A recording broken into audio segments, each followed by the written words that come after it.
perfection, here to stay. On your path the truth unfolds, guides will whisper, stories told.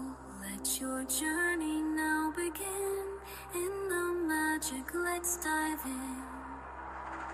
So tell me, what do the cards reveal? What's the truth they conceal? She's the high priestess with the key to every question that's haunting me. A lover's heart or a warning from the past. In the terror's embrace, I'm spellbound at last.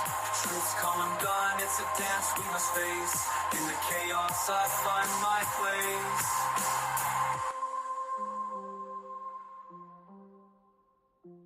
In the tarot's embrace, I'm spellbound at last. Truth's come undone, it's a dance we must face. In the chaos, I find my place.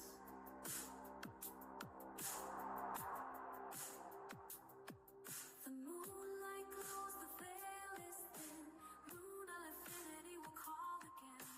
Thanks for walking in the light, where guides whisper pure insight. Until we meet, the cards will wait. Mystic whispers guide your fate. With every message our spirit send, for cosmic dreams our souls transcend.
Hey everyone, welcome in.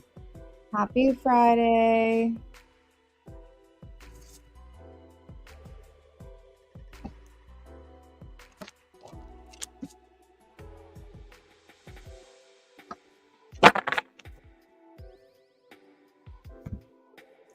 Let's take a look at our free yes/no questions. Hey Jazz, I got your donation. Thank you. All right, first up we have Chibi. Yes, judgment for Chibi. Smiley.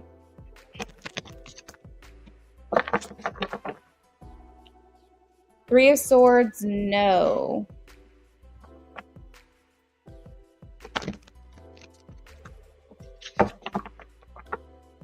Zafira, no. Five of Cups.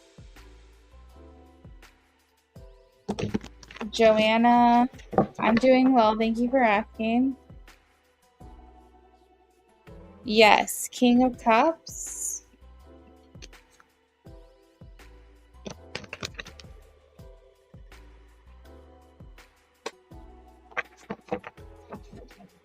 Margaret, oh, I have a no. Three of Swords.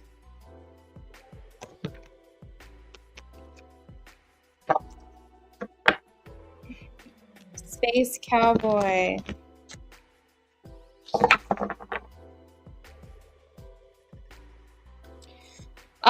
Space Cowboy, they're showing me the King of Swords, so that's not necessarily weak. It's strong, but it's very like blunt, or like, I don't know, you just say things very matter of factly. It's kind of more on the cold side versus like the warm and welcoming side. It's not weak, but the King of Swords is one who's more about like logic, intellect, saying things how they are, being very matter of fact, and they could lack a little bit of tact, but they're very honest people. So I think that's more so what Spirit's saying. It's not weak, but it's just not it's just not warm, I guess. Hopefully I'm making sense. Mariana.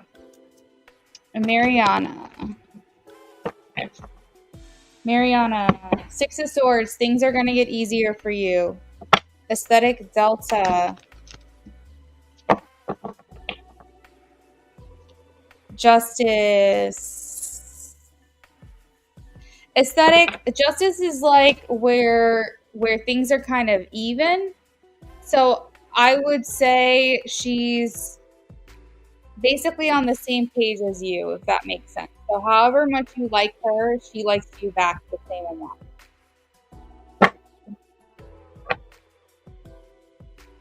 So if you like her more than you're making it out to be, then she's doing the same thing.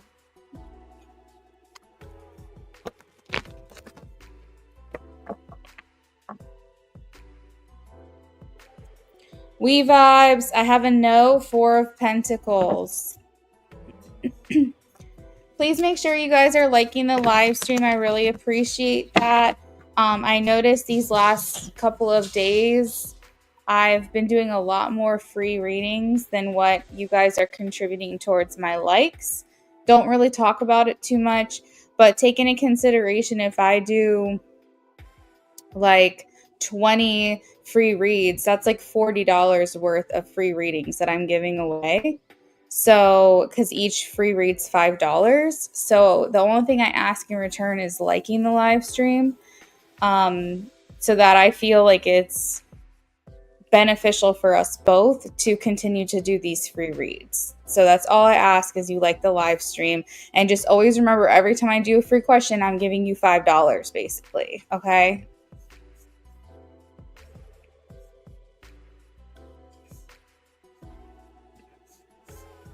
You're welcome, Chibi. You're welcome, Ajaz.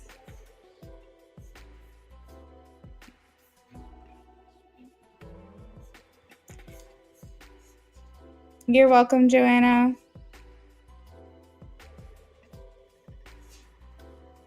The Space Cowboy, I'm glad that it resonated for you.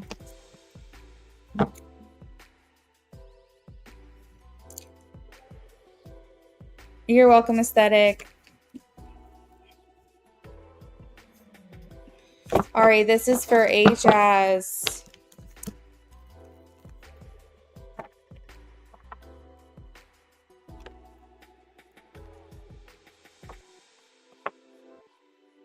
I have a yes for you, Ajaz, Queen of Swords. Emily.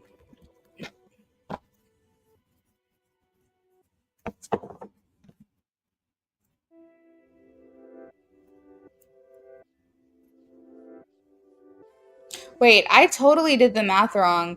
If I'm doing $5 a question for free and I do 20 questions, that's $100 worth of free readings I'm doing. So yeah, sorry, I got my math wrong. But like, yeah, so just make sure you guys are liking the live stream. I'm giving like hundreds of dollars away every single day and week. The least you can do is like my live. Emily, I have the 9 of Wands. I feel like this is a no, Emily.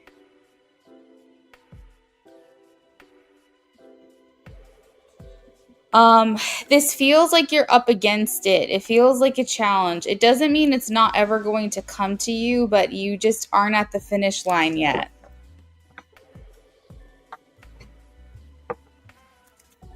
Sienna.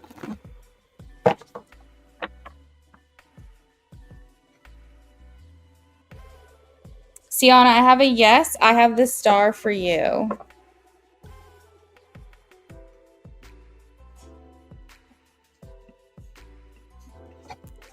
Ari.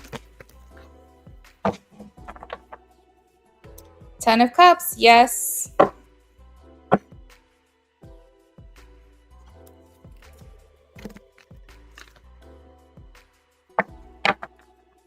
Shavana Henry.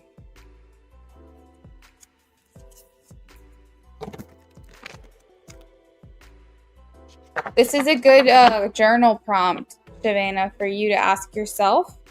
According to Spirit, I have the Death card, so this is like death and rebirth. So you're in a good energy, but just expect like a lot of this to be a transitional period for you at this time. Big changes coming your way.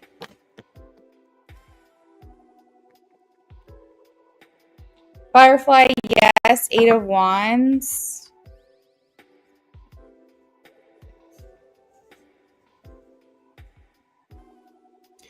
Queen of Swords, is that bad? Objectively speaking, Queen of Swords is not bad by itself.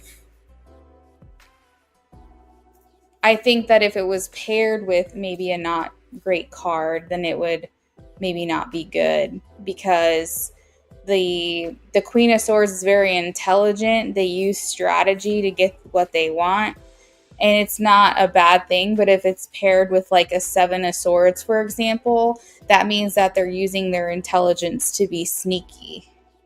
Okay. But if it's paired with a 6 of Cups, and that means that they're using their intelligence to reconnect with you, to find ways to reconnect and provide comfort to each other. So objectively, Queen of Swords is not bad by itself. It just means that she's using her smarts and her strategy to her advantage. She's paying attention. She's in observation mode.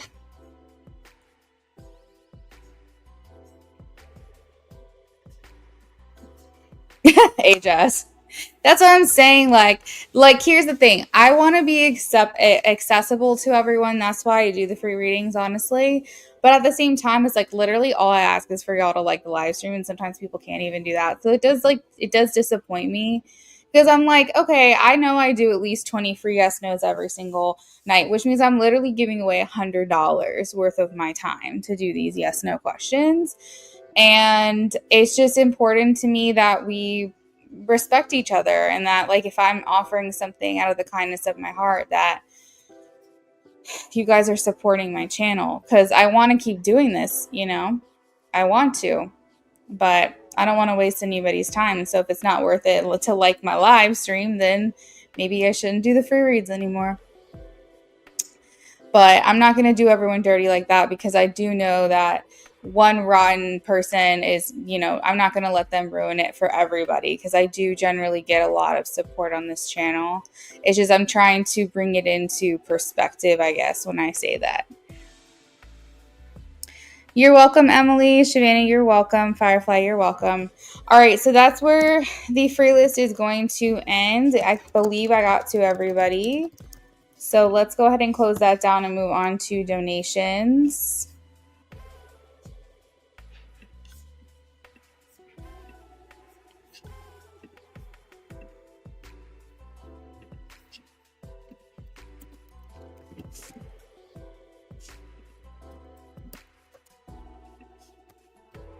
All right, Jazz. You're welcome, Ari. Jazz, what made the Aries Dom invite you to her birthday and out tonight? What made the Aries invite a Jazz to her birthday and out tonight? Is it her birthday tonight, or are these separate occasions? What made the Aries Dom invite a Jazz?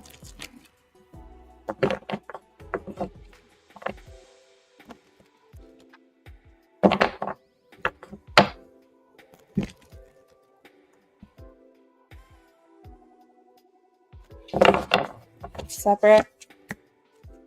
Oh, I see the Six of Cups I was talking about.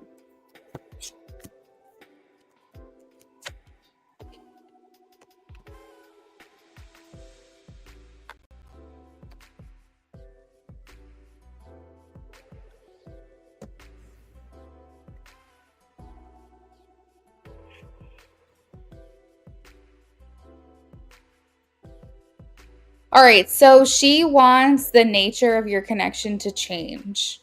I have the Chariot and I have the Death card. So that's telling me that she's asking you out or inviting you out and trying to spend more time with you because she is trying to, I guess, create some kind of rapport and allow for the nature of your connection to change. So if you guys have always been acquaintances, she doesn't want that anymore. She wants to get to know you more on a different level, maybe a romantic one, it seems, because I have the Ace of Wands here and the Six of Cups. So she's trying to like connect with you. She's trying to see if there's like a connection here, because I would say she feels chemistry with you, and she's just generally trying to change the nature of your connection into maybe something more close, more intimate. And she's trying to think of ways to make this happen. Not only do we have the Death card, but we also have the Tower. So this is a lot of like desire for transformation. Dom, I don't know if she's gone through like a personal transformation as well, like either mentally, emotionally, or physically, or a little bit of everything. And she's trying to maybe show you that try to show you this new side of her, possibly. So I can't remember the specific history. I would say yes, Ajaz, because I have the Ace of Cups here. So that feels very fiery and passionate. And I mean, that could be categorized as romantic as well. I don't have any cups here besides the Six of Cups at the bottom of the deck, which that's more like emotionally and romantic.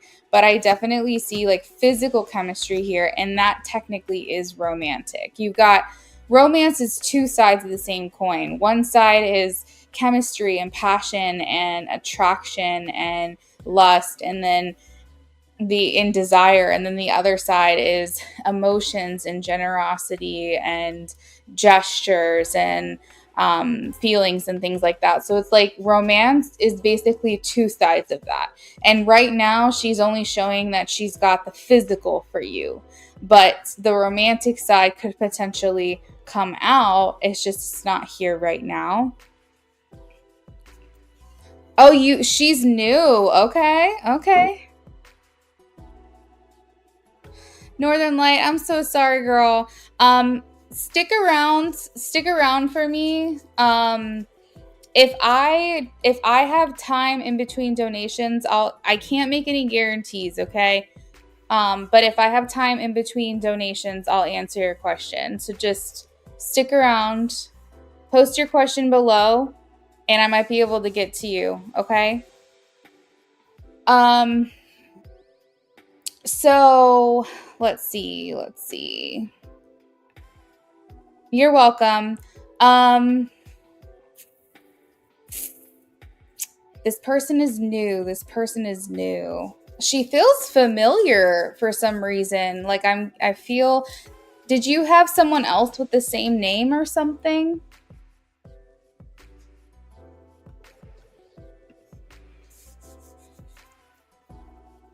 Yeah, I feel like she's definitely trying to show you maybe different parts of herself then, because the message is transformation. So it's like trying to transform the nature of your relationship into something more, or trying to show you a different side of herself, either emotionally, mentally, physically, whatever.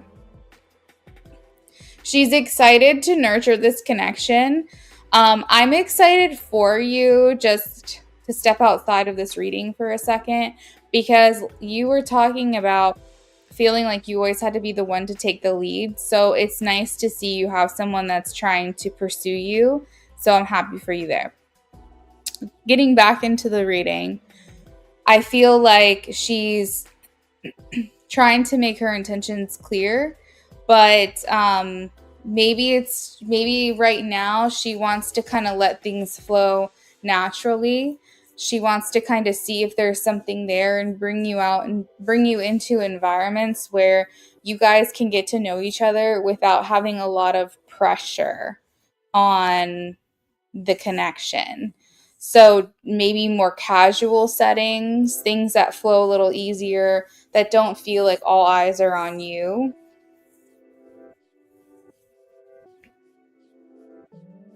I think she wants to see you open up a bit more, actually.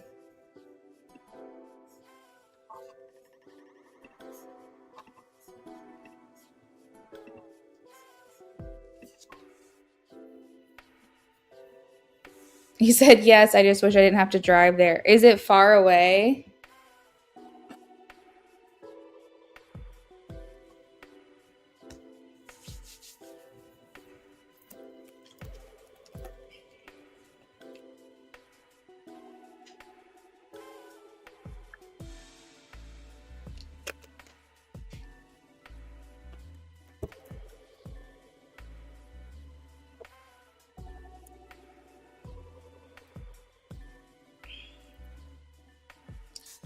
I think that her energy towards you is excitement.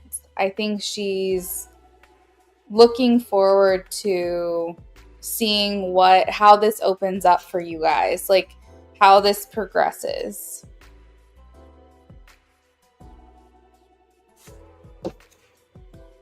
She seems to be a pretty chill person. Like, I don't know. I got the seven of wands here, and it's like she doesn't really let things like really get to her. I don't feel like, I could be wrong, but I don't feel like she's a very dramatic person. I feel like she's just like doesn't let things disturb her. She protects her peace, and I don't know, I kind of like that. I kind of like that energy of someone who like doesn't let every single thing get them down. Like she doesn't really feel like a complainer. So hopefully I'm tapping into her energy correctly. Yeah, so there's an eagerness and an excitement to see you, and the desire to kind of see if she can change the nature of your relationship is, and get closer to you, get to know you more, that kind of thing.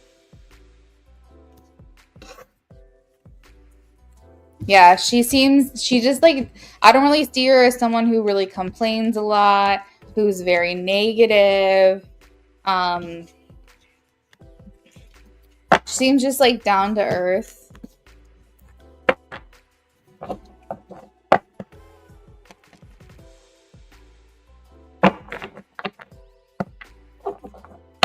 Kind of calm, unbothered. So that's what I've got, Jazz. Did you want to add on tonight, or does that answer your question?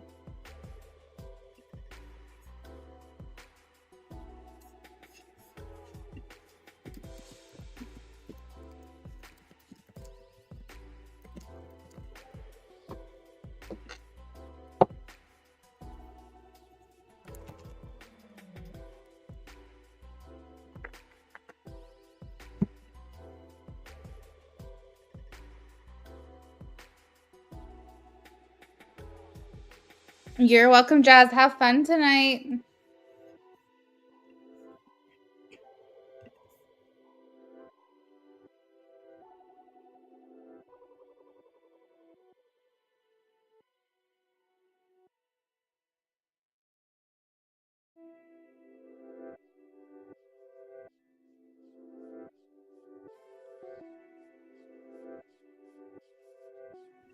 Grape girl. It didn't get too far, made her laugh. Well, I don't know if it was you that I said last night or if it was someone else, but I said it's always best to have multiple crushes because then you're not obsessing over one person. So you never know what could happen with grape. But maybe it's nothing, but maybe it's something. Obviously, this person has like a good heart, very supportive of you and things like that. So just kind of let things unfold there as well.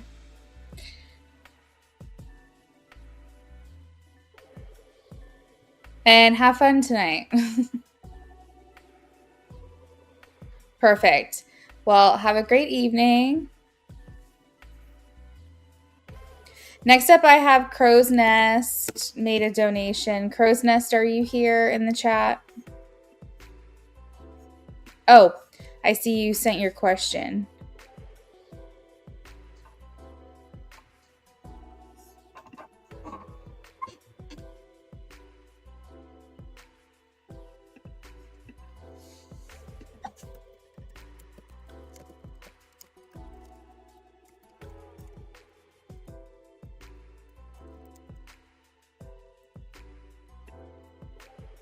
PayPal. Oh, you can't comment. Okay, I'm glad I checked Instagram. What's coming on in the future? Oh, there you are. Hi. Oh my gosh, that's so crazy. Well, I'm glad that I checked Instagram regardless, because a lot of times I'll do that because I know people will send their questions to me, and then sometimes like they'll send it through the donation. So I know there's like multiple ways I can get the information that I need. But I am glad to see you here and glad you can talk to me. All right, what's coming in love for you in the future? Have you had any, what are we in, February? No, March tomorrow. Have you had any kind of like any, what is it, interest in anybody at all?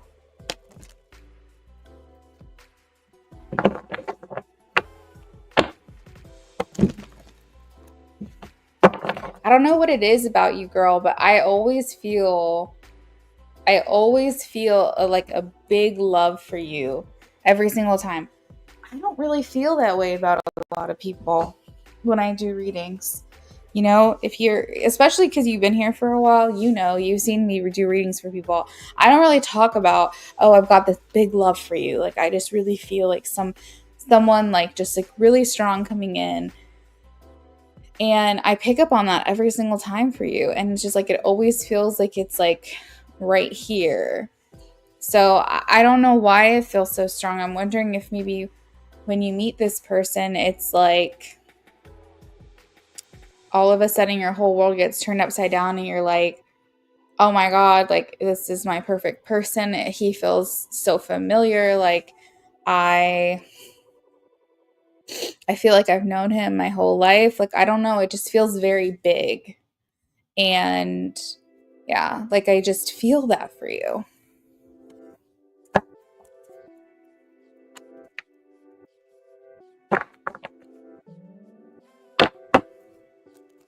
You feel something big too. Okay, glad we're in alignment there.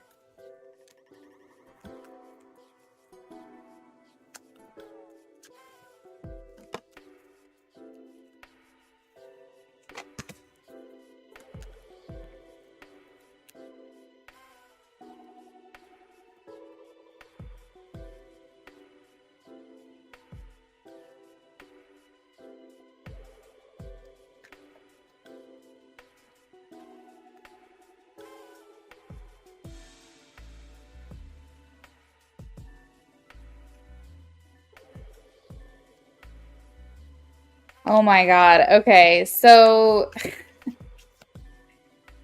I feel like your partner is manifesting the shit out of you right now. Like, I feel like they're putting all these thoughts and feelings and hopes and dreams and are just like, I can't wait to meet her. Like, so I see you kind of feeling restricted. You're coming through like the Eight of Swords. You're kind of like, I don't know. I don't see it. Like, I do feel it. I feel something big is coming for me, but it's like, I don't know what it is. Like, it's not, I don't have the answers. I don't know who this person is or what they look like or who they'll be to me or what the connection will look like. And it's like very much like uncertain as far as like all the specific details. Like you feel like you can't really see them.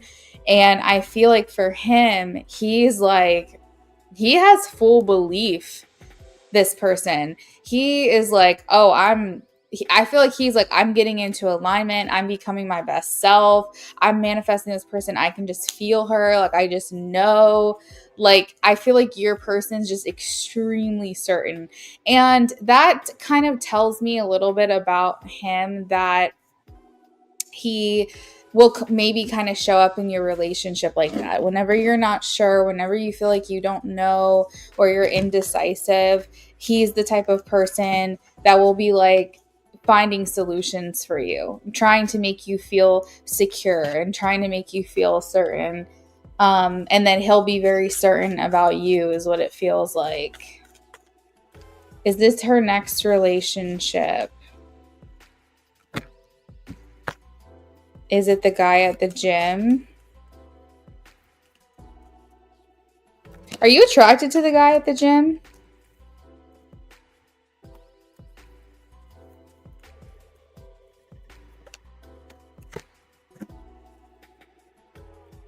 When will this person come in for her? He's cute.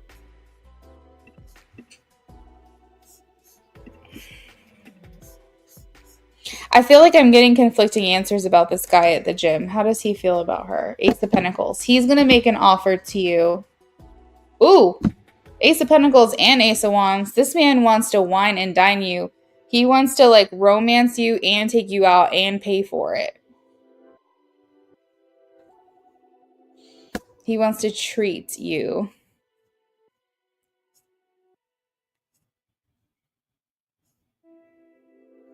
So what they're telling me is that this is basically your free will. Like, you could meet somebody that's not Gym Dude, for example. Like, let's say Gym Dude is your partner, okay? You could meet somebody, maybe a friend goes, hey, you should go on a date with this guy. Like, he's really cool. And then you start talking to this guy for a little bit, but he's not your life partner. You know, your life partner isn't that person. Or you could skip that guy that your friend introduces you to. Again, this is an example. And go straight for Gym Guy. Maybe Gym Guy is your life partner. So what they're telling me is that, because I said, is the next person that you date going to be your life partner? And I'm getting a maybe, which makes me feel like some free will is at play. It depends on what choices you make that will determine if it's your next life partner or the one after that, for example. Let's see. Page of Swords. When is this person coming in? I got the pages. This is no timing, or it happens before you're ready.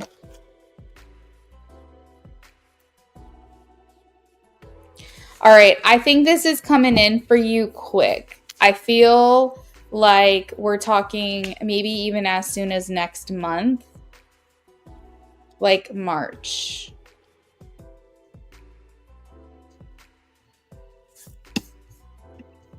And I agree. I do think this person at the gym is going to ask you out.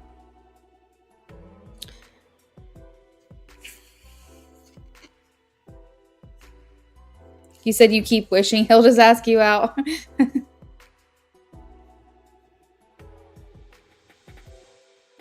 Let me ask.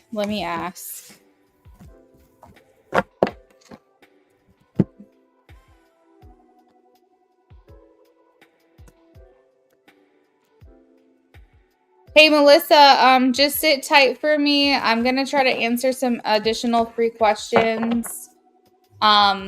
If time allows, so just bear with me. I can't make any guarantees that I'll get to you, but if I have a minute, then I'll try, okay?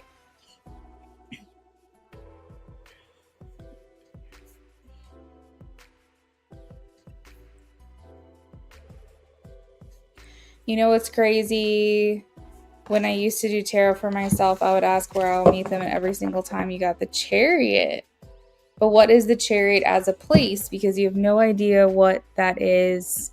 I was like, while traveling. So the Chariot is the energy of 7. It is movement. It's things that are on the move. So I feel like it could be something like a theme park on a roller coaster. It could be maybe they're your Uber driver. It could be on a train, on a plane, like, traveling. It could be, I feel like also the Chariot represents determination as well. And so with that, it could be somewhere where people feel determined, where they're putting their best foot forward, so it could be like a race. It could be like a marathon. It could be like a horse race. It could be racing cars. It could be, honestly, the gym kind of does fall into that category because with the determination that you feel with the Chariot energy, it's like you're trying to reach a goal. You're trying to get somewhere. You're trying to do something. And in the gym, that's like the whole point, is that you're reaching a goal. You're trying to do something, get to a certain place. So, it kind of, in a sense, does fall into that category. Let's actually chat GPT that real quick because I'm curious. If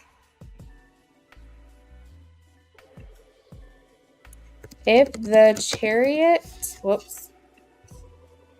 Chariot in tarot was a place, what kinds of locations would it represent? So a racetrack, a battleground or arena, a highway. Who's going to meet someone on a highway? Or a fast-paced road, a mountain summit or high lookout, like hiking. Oh, a gym. It literally says a gym or sports field, a place of strength, focus, and competition where you need to harness energy and skill to succeed, aligning with the Chariot's energy of moving forward with power and confidence.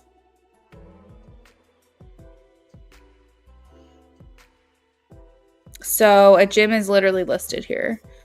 So that's why I was saying I think it could literally fall into that category, honestly. All right, let's get a sign for you real quick. Future partner sign. Future partner sign.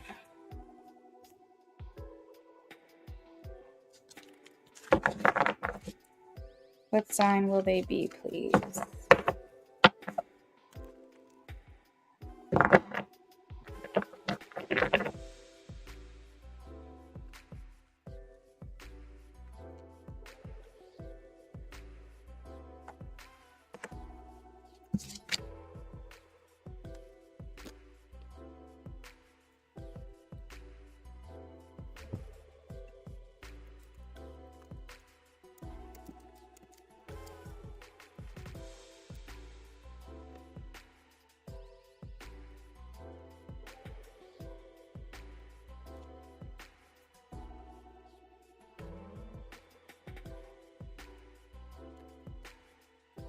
I knew it. I fucking knew. I knew I was going to see Gemini. I knew it. All right, so you got heavy water energy, heavy water and air, okay? So, I want to be clear that whenever I ask signs, I wouldn't identify as a being an astrologer, but I can read a birth chart very, very well. And so I understand the importance of not putting too much emphasis on one particular sun sign, because sometimes depending on the placement, whether it's a stellium or it's a trine connected to another placement, or it's your moon can sometimes be more of an influence in your sun sign. So keeping all of that in mind, I would say that your life partner has Gemini, Aquarius, strong Gemini, Aquarius, and water sign placements. Specifically Cancer, however, it could be Scorpio, it could be Pisces. So that's kind of what I'm getting is like water and air for you.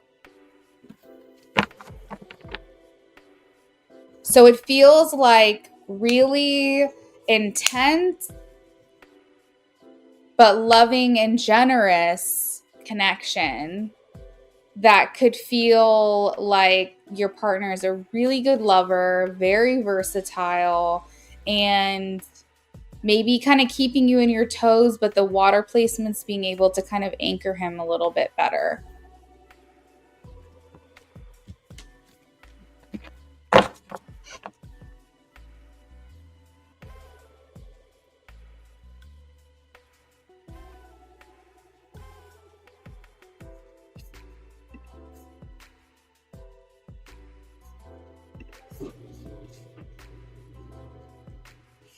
He said, curious and curiouser.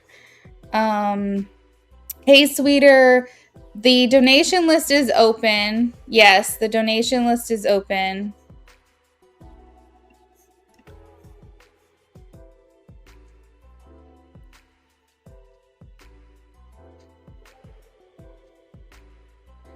Brittany Nicole, you said you're new. Brittany, I got your donation through Cash App. Thank you. Sweeter, I got your donation as well. Sorry, it's taking me a little longer to get through this chat right now. Brittany, thank you for subscribing as well. I appreciate you being here. Kayla, yes, you can donate. Absolutely. Feel free. Give me a Scorpio. Oh my God, that's so funny. I was kind of feeling Scorpio vibes, honestly, but it was King of Cups. So it's either Cancer or it's a very mature Scorpio, very mature Pisces, like someone who gives off like daddy energy, if that makes sense. Yeah, there could be. I mean, we'll have to look back at the other readings that I've done for you as well, but it feels like the compatibility is there, especially when it comes to feelings and when it comes to a physical connection. You guys really connect in that way.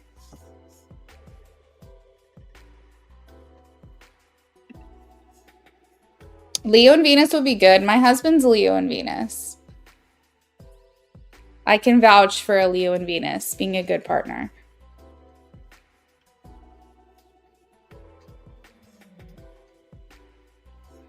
Sweeter, yes. You can upgrade your reading. That's fine by me.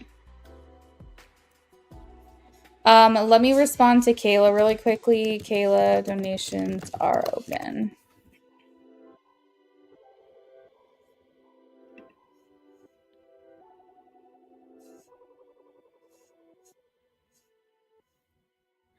Sweeter, yes. Your Cash App went through for the in-depth. I got it all. Cash App's been acting slow. You're welcome, Crow's Nest. I hope you enjoyed your reading with me. It was good seeing you again.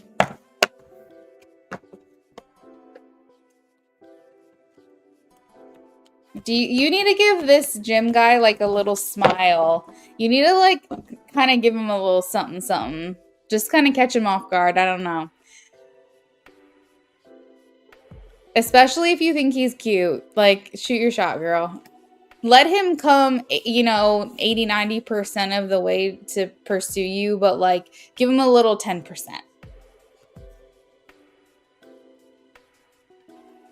Okay, let me update the donation list so everyone can see where they're at.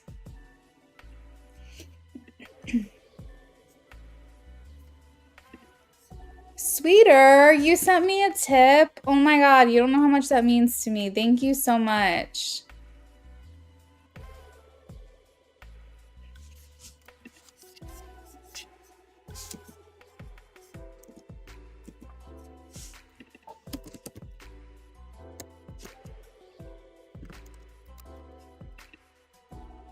Oh, you're a Leo? That's awesome. So is Crow's Nest.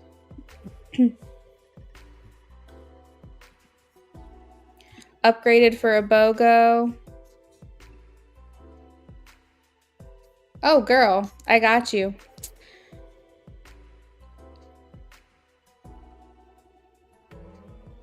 All right, so we've got a BOGO for Sweeter, and then we got a mini for Brittany. All right, Brittany, are you ready? I have your question on your donation. Do you want me to post it, or do you want to keep that anonymous?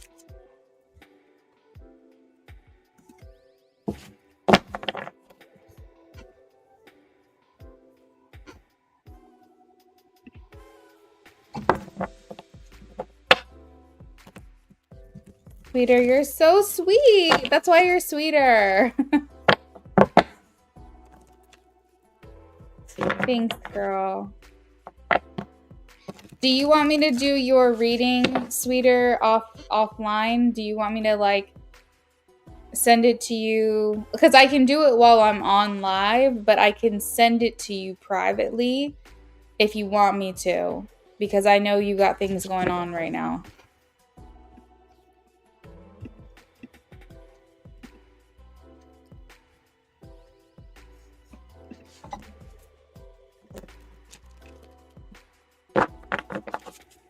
Brittany, I'm shuffling for you right now. I'm going off of the question that's in the Cash App note, just so you know. If it's okay to see your person's name out loud, let me know. And if not, I will keep it private. Post it. Okay, thank you.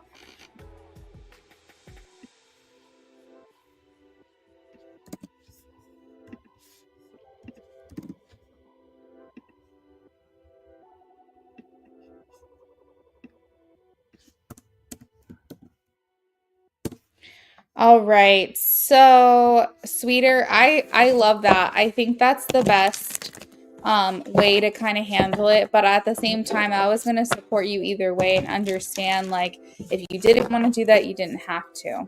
But I think that's for the best. I think that's really empowering.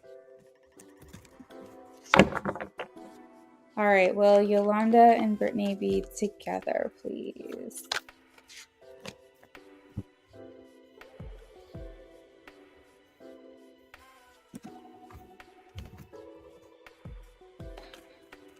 Leo and Aquarius.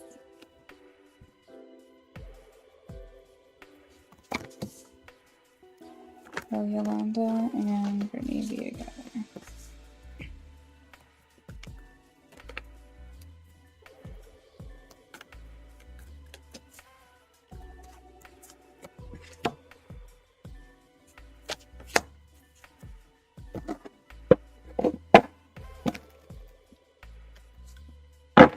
Have you guys walked away from each other before?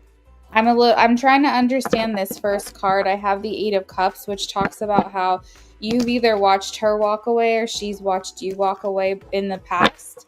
If that has not come to pass, then it means that it's what's to come in the future. Is that you guys kind of separate for a little bit. But I feel a reconnection regardless, a reconciliation with the Six of Cups. Will they be together romantically, please? Will they be together in a relationship? Please show me a yes or a no. I am getting a yes, that you guys will be together in a relationship. We have the King of Swords and the Page of Wands.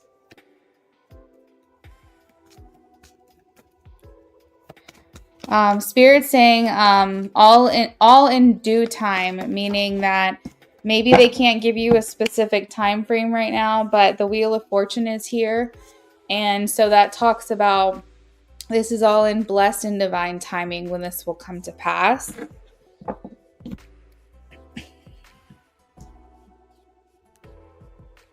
but I am getting a yes for your question. This is something that's just going to take some time, with the Wheel of Fortune literally being the card of time, and then also the Seven of Pentacles being something where it's like you guys have to kind of let things slowly grow, let things slowly evolve. The Seven of Pentacles always talks about seeds. It talks about the seeds that we plant with other people and the impression that we're making on the other person. So Yolanda, even though she walked away, you've left a mark on her. You've left an impression on her, and that's not something that she's going to be able to stay away from, and she's going to, once that plant blossoms, once the seeds germinate and start to grow, she's going to realize that she maybe was a little too quick in her decision to walk away. And I think that she's going to want to come back to see this through because, like I said, I have the reconciliation with the Six of Cups. Okay. We also have the Magician, the Lovers, and the Hermit. These are major arcana cards. You got a lot of major arcana. So if you're familiar with tarot, you would know that major arcana indicate significant life themes. And when you see a lot of this major arcana cards in a reading, or the majority are major arcana, it indicates that you both have a significant purpose in one another's life. And it does not indicate to me that this is finished business just yet. We have the Magician here, which indicates that this is a little bit about free will, but this is also a little bit about manifestation. So you could be trying to manifest each other back into your lives. The Lovers indicates like a deep, powerful physical connection as well as an emotional connection and a soul connection. It's a high caliber soul connection, one of mind, body, and spirit. And I think maybe just needing some time apart to kind of process things. But I just want to let you know that she still thinks about you, and she, you've left your mark on her, you've left an impression, and the things that you've done have impacted her. And I think that she's going to come to realize that she made a decision too quick to walk away, and she's going to try to come back to revisit that. So that is what I have for you, Brittany.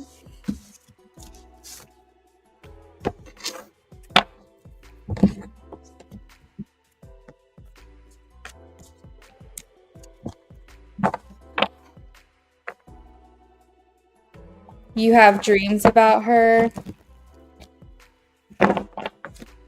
You said OMG because right now she just watches my Facebook, but we used to work together. Oh, gotcha. You're welcome, Brittany. You're very welcome. Being open to the synchronicities are important.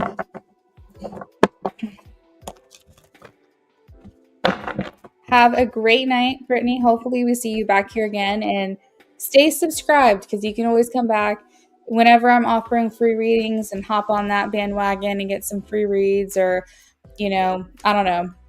Hopefully we see you again. It was a pleasure doing a reading for you. Let's see. Is that why she's been in your dreams? I'm not sure. I saw two magicians, which meant that you guys were manifesting each other. And so a lot of times our dreams are like our subconscious mind. And whenever we're thinking a lot about someone else, then we can show up in their dreams and vice versa. So even though that's not the question that I asked, if you wanted to donate for that, we could ask that question. But my interpretation of that would be that that's probably what's going on, just because you guys are both very clearly thinking about one another, and then that's manifesting, aka the Magician, in other realms of your conscious and subconscious mind.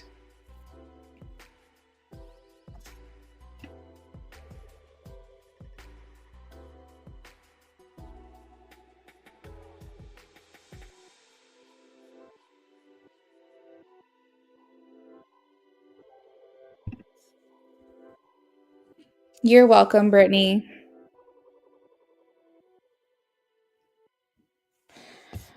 Okie dokie.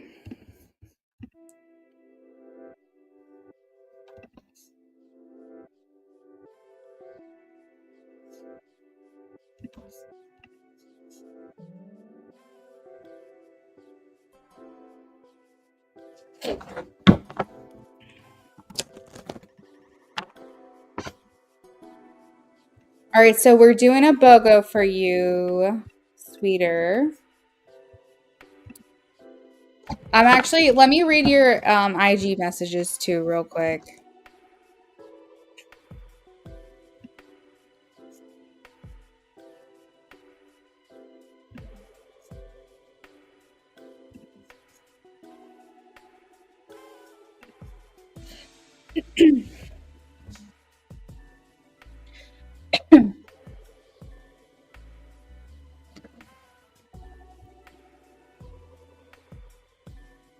Jesus.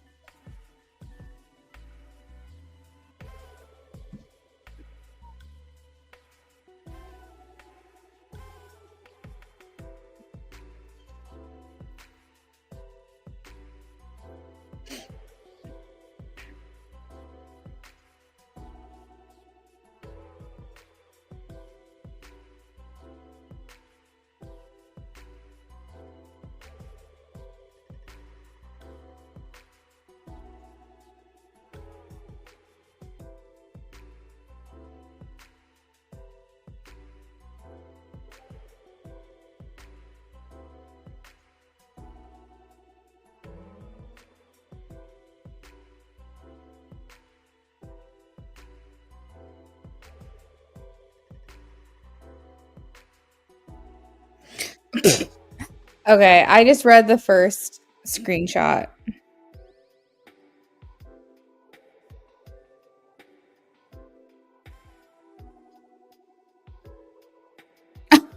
Oh, damn.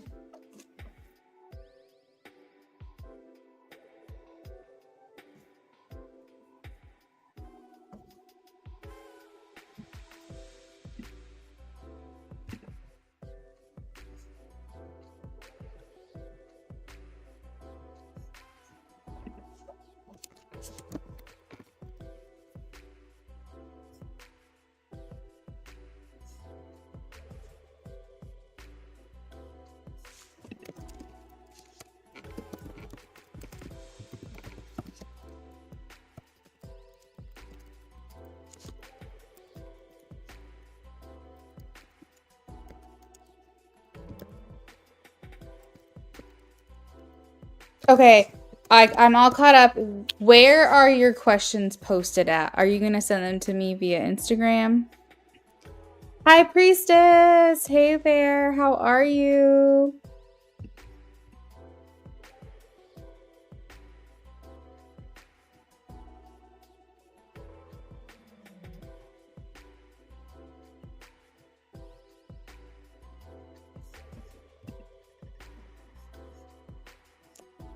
Okay. All right, let's see. Can I put it on the screen or no?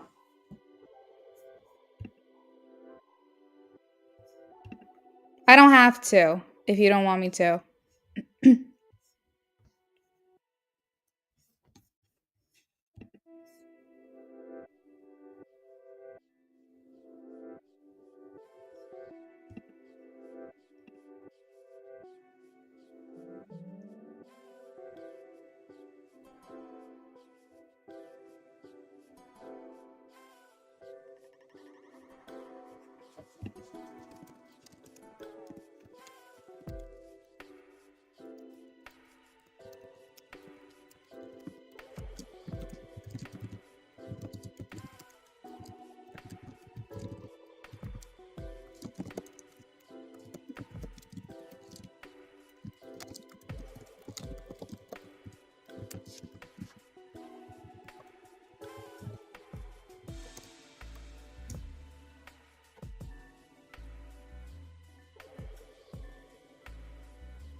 Hi, Priestess. I got your donation, friend. You're going to be next after Sweeter, okay?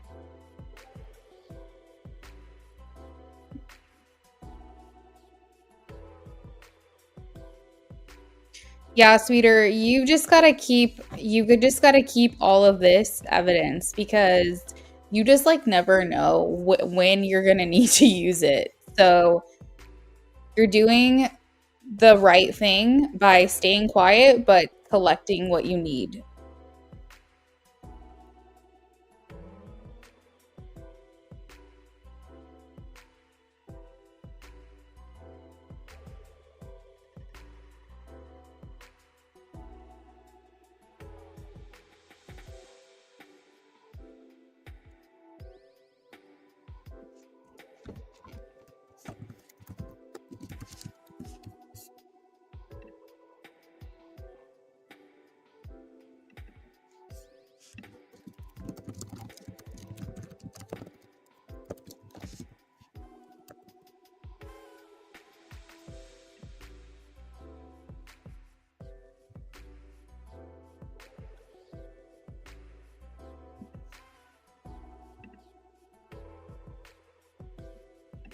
Let me get shuffling for your question, Sweeter.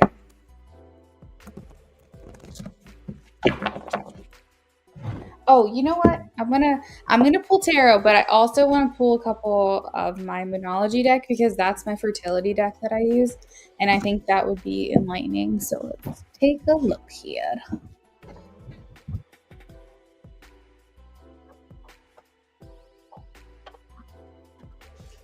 I think at certain points as a reader, you just kind of know like what you need in that moment and what you need to do in that moment. So sometimes I'm like, I don't need any cards at all. I just can do the reading without it. Or sometimes I'm like, I need to write things down. Or sometimes I'm like, I need tarot, I need oracle. Which deck do I need? Like, I just know. So this is what I'm feeling called to do.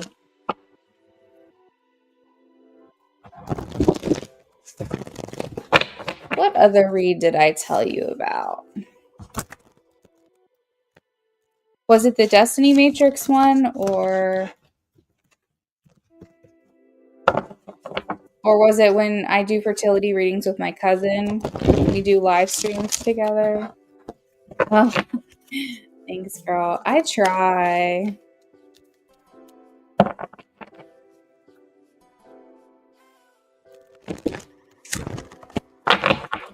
How will the next few months be? Yeah, so she just had a baby in November.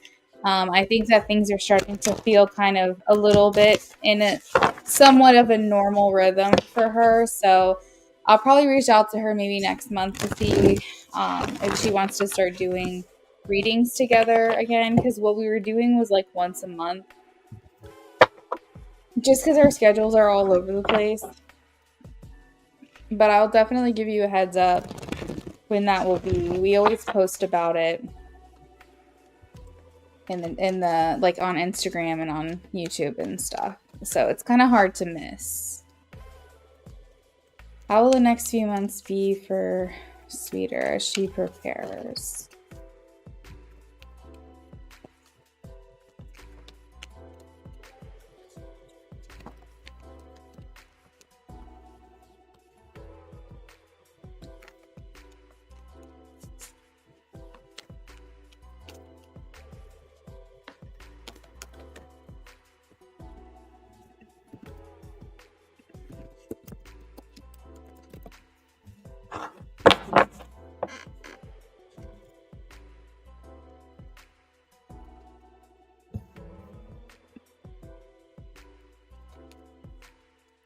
What is your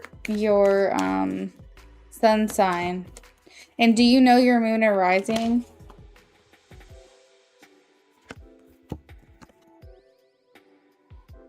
Remember when you told me I need the tea? Hopefully you guys can tag team. She's real. She's my cousin, she will tell it like it is. Like, I'm nice.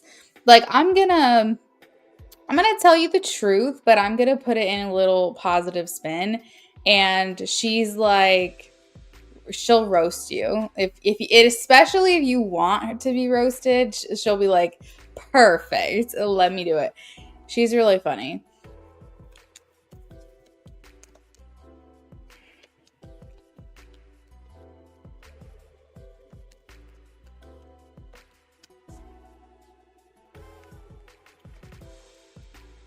Exactly. Brittany, that makes me so happy. Funny enough, my cousin's name is Brittany. So, synchronicity. Sag. Okay, I had a feeling you were Sag because the first card out that I have is the Sagittarius card. So Sagittariuses are perceived to be God's favorite, if you will. They have the most benefic sign. It's like where all the luck comes in. It's ruled by Jupiter, and Jupiter is a benefic, especially in a if you were born in the morning, it's like even more lucky. So I feel like Spirit just wants you to know that you've got this. Like you have luck on your side. Everything always works out for you. Even if it seems challenging, you're not really sure how it's going to go down or how you're going to make it work, like you still find a way. And they want you to know that like during this new moon, because I think, does that start tonight? The new moon? When is the new moon starting? I know we've got a new moon somewhere around us. Are we currently experiencing it? Yeah, the new moon, what just happened. Okay. So they're saying that during this time, during this energy between like, yesterday and maybe like into the weekend, just really harness the energy that you want to embody for the rest of the pregnancy. Set an intention for yourself. And, do you want peace? Do you want energy? Like, what is it that you want to embody for the rest of this pregnancy? And I think that you can make that happen. Yes, the Pisces new moon.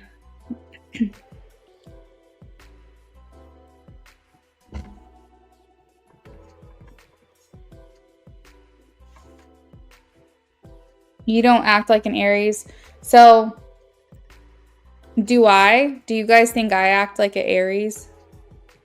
Curious. Aries moon is more like how you process your inner world. It's like, how do you act? Like, are you passionate? Do you get charged up easily? Like, do you feel like, because like Aries are very passionate, they're very they take the lead. So maybe when it comes to your emotions, you want to tackle them head on. You don't want your emotions to get the best of you, but you are human and sometimes that will happen, especially with an Aries moon. But it's also like people feel your drive and determination, and it's just essentially like how you process things emotionally with the moon. You're here for a challenge. That's so funny. You said your sun sign's a Leo, Scorpio moon, Aries rising.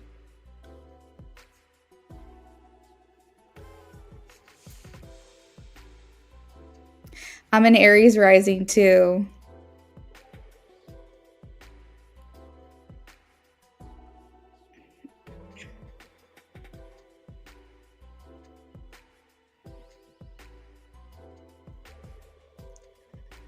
I love being a fire sign. We're awesome. My husband's a Leo as well. I love my Leo. He's a Leo stellium. Try to focus on affirmations, setting some intentions. I can't think negatively without the baby nudging me. I swear my baby might be more spiritual than me. I love that so much. Your baby's like, get your shit together, mom. The seriousness is Aries. So maybe the way you present yourself to your channel like goal oriented. I feel that makes sense for you, Luna. Luna, you give off Mother Nature energy. That's so funny because a lot of people confuse me for being either a water or an earth sign. I was going to ask if you're a fire sign, but I was torn between Aries and Sag. So I'm an Aries rising. I am a Gemini sun. I don't really understand how I give off the Aries rising vibes. Or I guess I do get it, but it's taking a lot of reflection on myself to really realize that that's how I come across, because it doesn't feel like I've always really identified with a Gemini. I've really identified with a Capricorn stellium. I have a Gemini stellium and a Capricorn stellium. And if you count part of fortune, I also have a Taurus stellium as well. I have a lot of empty houses in my chart, very concentrated areas. And so being an Aries rising was hard for me to accept about myself because I just didn't see myself that way. However, maybe that's an Aries thing, because Sweeter, you said the same thing about yourself, the Aries part, that it's hard to relate to. But it's also easier for other people to see you, because with an Aries rising, it's like, I know my inner world, I know how my mind is, I know how I think, but I have to kind of step outside of myself with the rising sign and see that that's how people perceive me to be. And when I think about it that way, it makes a lot more sense that people perceive me as an Aries. That makes it completely clicks for me, and I get that. But Sweeter, for you to say Mother Nature energy, that's absolutely so sweet of you. Thank you so much, especially because I want to be a mom, and where I'm kind of going to be in that season of life at some point in the near future. And that just warms my heart, to be honest.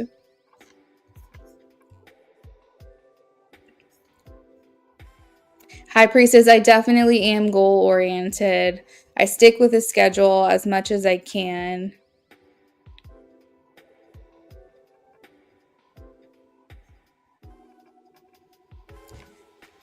Yeah, I'm a Gemini. Oh, thanks, Sweeter. Well, let's get back to your reading, okay? So, the next message I have is take time to breathe out. I feel like this is kind of fitting, especially because you just said your baby nudges you and tells you.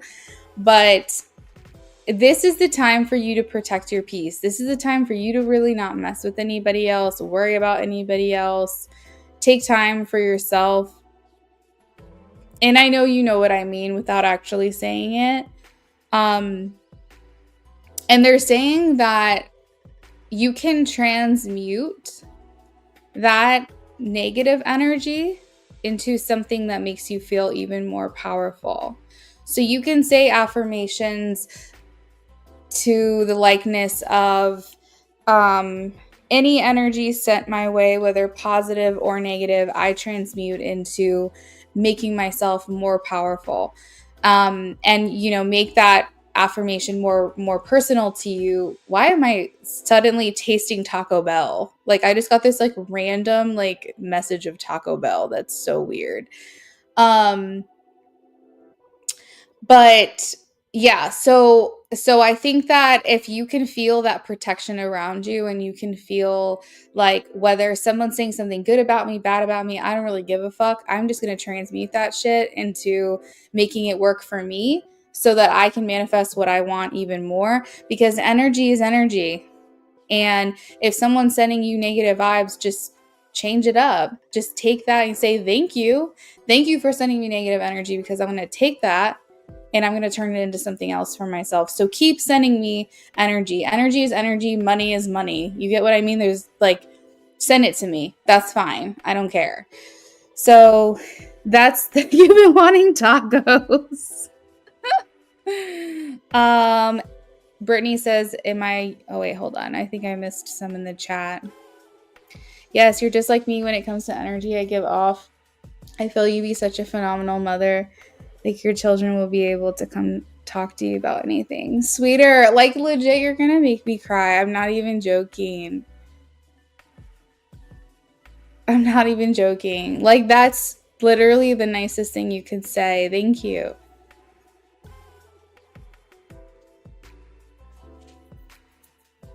A lot of fire signs say this, Brittany. We really rule. Yeah, fire signs love being fire signs.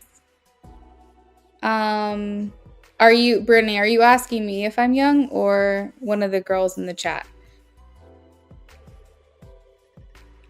That's the truth, because whenever I'm on your live or my friend's live, the baby stays calm. It's that my baby's listening. Oh, that's so sweet.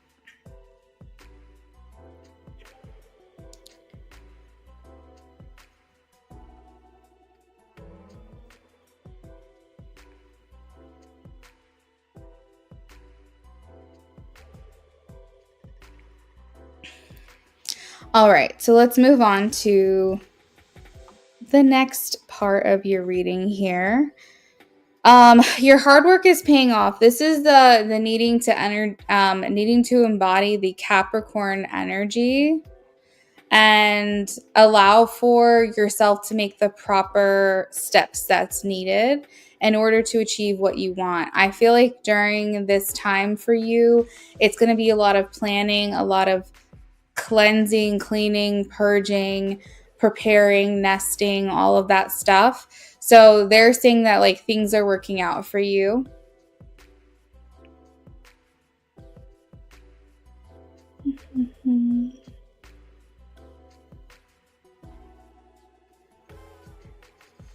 Oh goodness, it looks like someone's getting a little obsessive. What the heck is going on?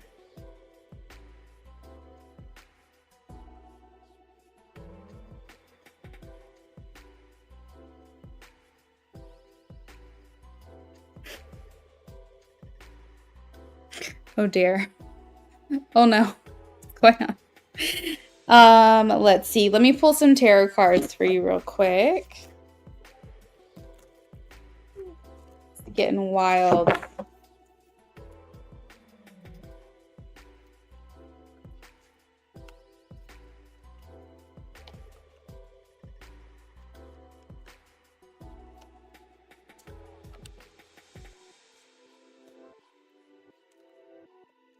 Okay, so another message that they want you to take into consideration, and I'm not sure why this message is coming through, but maybe it'll feel personal to you and maybe you will understand, and also, sweeter, if there's too much chaos going on in the chat and you like need to come back and listen, that's fine. But I'm just going to keep on going.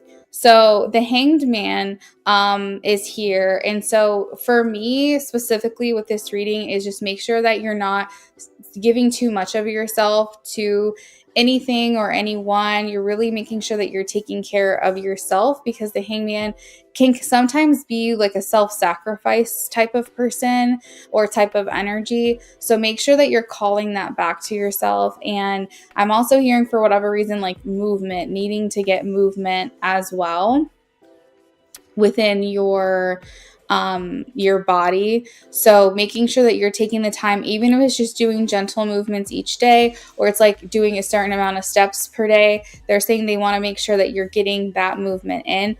Don't overdo it, but make sure that you're still, like, I feel like your baby wants that or something. Your baby wants that for you to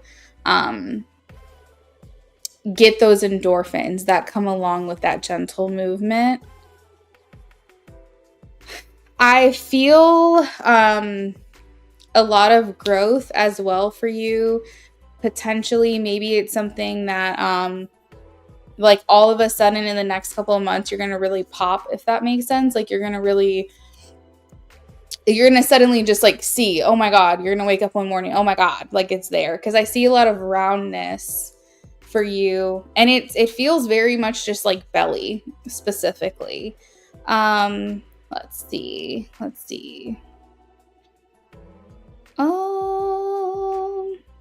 Yeah, other than that, that's what I'm getting. But let me know if you have any questions about anything I said. And then if you want to go ahead and get your next question posted, then do that.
All right, we're waiting for Sweeter to get me her next question, and then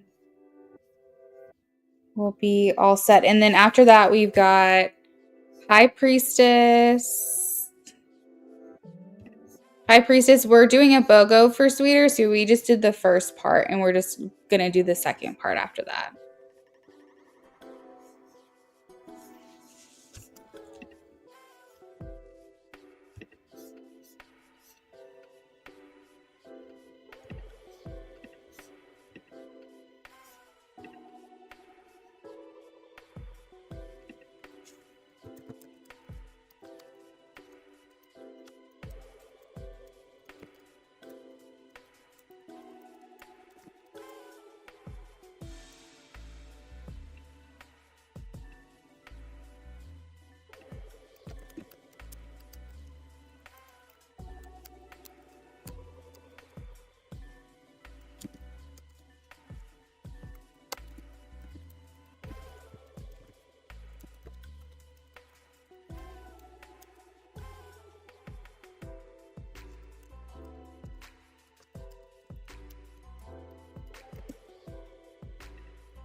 You said you don't really have a question. You lost your thought. Okay.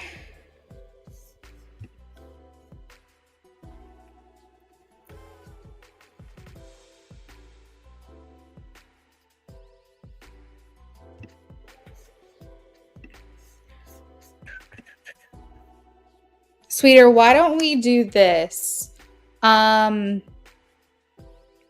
Let's... Well, I'm trying to think. What about we look into maybe what your baby wants you to know? Like, is there anything that your baby wants to tell you right now or anything like that? If that's interesting to you, we could do something along those lines. If you don't want it to be about your pregnancy, we could look into something else separately if you wanted. We could... I'm trying to think. You want to do that? Okay.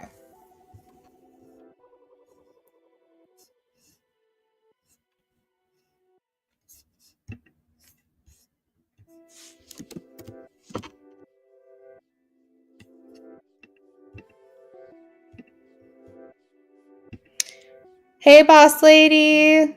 How are you?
I know my Nightbot is cracking me up. Coming in randomly, just like, have a magical day. Oh my gosh.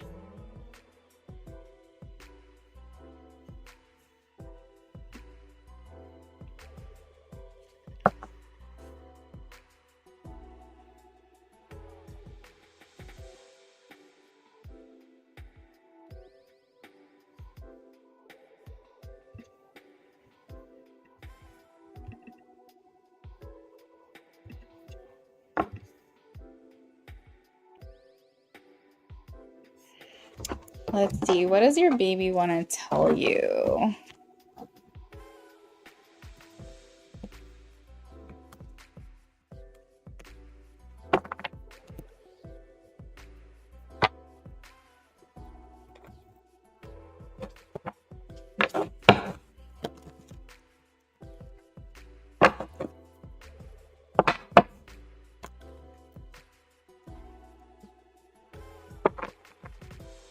What does your baby want to tell you?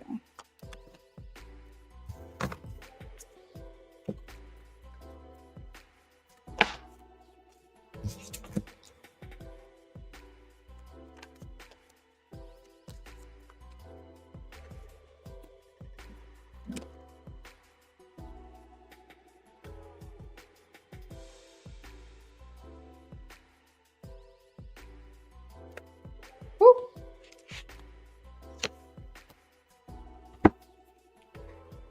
Hey, Rain Butterfly. I'm not doing free questions anymore for the night. I am just working on donations at this time.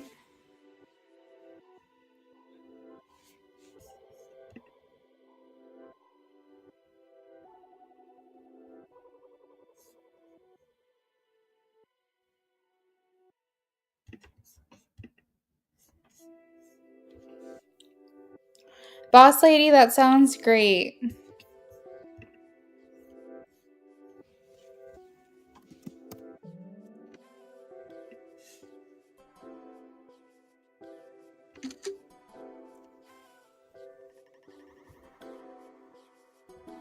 And no, cannot have that. Silly boy.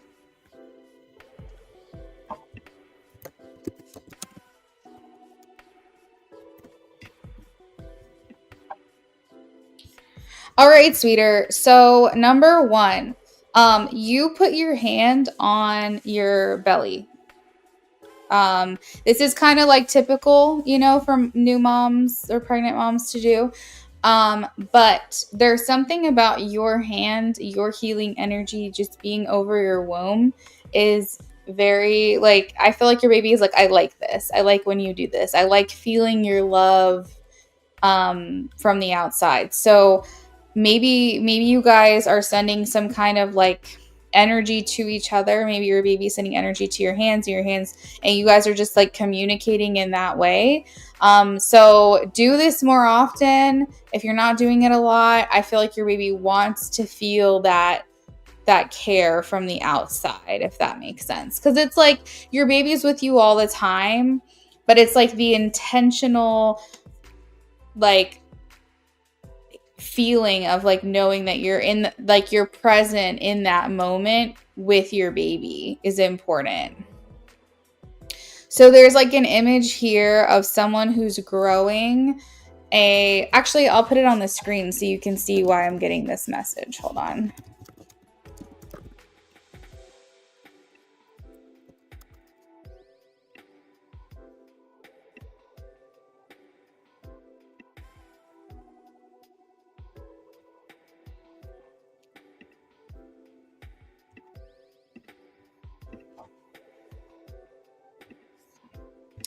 So do you see on this image how this person is growing like a plant basically, but the energy coming from his hand is just being signaled back into the quote unquote baby. So I feel like it's something about you putting your hands on the womb, you intentionally speaking love into it, it's being very much well received on the other side. Your baby is telling you that they're your angel. They're like, I'm your angel. I don't know if you call her angel or what, but I'm getting very much like angel vibes. I feel like it's like you're my little princess. I don't know. You speak like very kind words into your baby, but your baby's like, no, I am your guardian angel. Like I am here to like watch you and protect you, and I'm here for these specific reasons. So your baby wants you to know that. Oh, that's so sweet. Let's see. You're generally a very happy person, sweeter, or you're coming across just very sweet to your child. Like I don't feel like you're very stressed or something like that. Maybe you've got other things going on that obviously can create stress for you, but generally I feel like your baby perceives you to be a very happy person. Oh, that's so cute.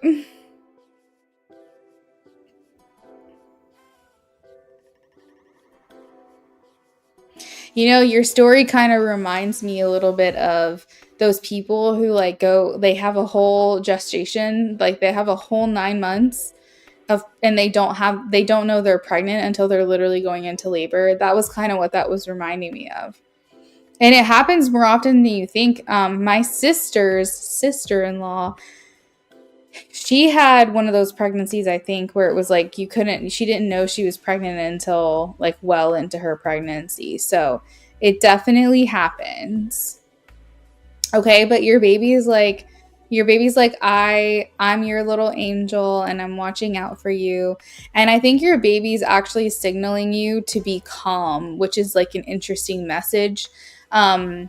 Your baby, because the temperance card is here, so it's like if ever you feel yourself like starting to have very high range emotions, whatever it is, whether it's extremely happy, extremely emotional, extremely upset, like your baby's sending signals to you like calm down.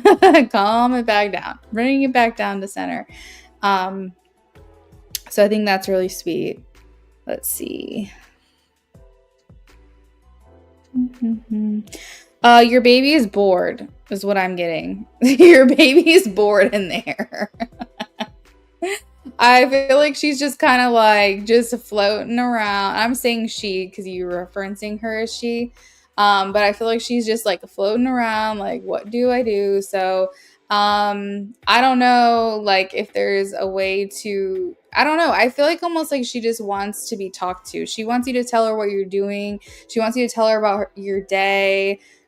She wants you to maybe listen to music so she can hear it, like just, all kinds of stuff like that. And that might be an indication of how she's going to be when she comes out, is that she's going to always be like, Mom, I'm bored. What do I do? Like, yeah. But I'm just kind of getting that. So it's pretty funny.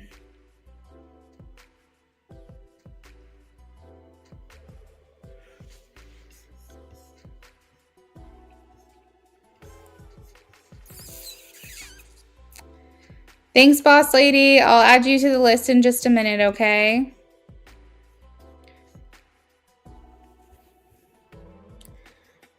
You popped when you were 8 months. Oh, wow. I know a few who also said they went through that. Have you ever watched I Didn't Know I Was Pregnant? I have not watched that show, but I am watching 90 Day Fiancé. My husband and I have been watching 90 Day Fiancé for years now, but it's taking us a long time to kind of catch up with all the seasons. And the one season we're watching the one spin-off we're watching is The Happily Ever After. And on one of the seasons, there is a girl who didn't know she was pregnant. And she talks about how she was going into labor and she had no idea. I just can't even imagine not knowing for that, like your whole pregnancy.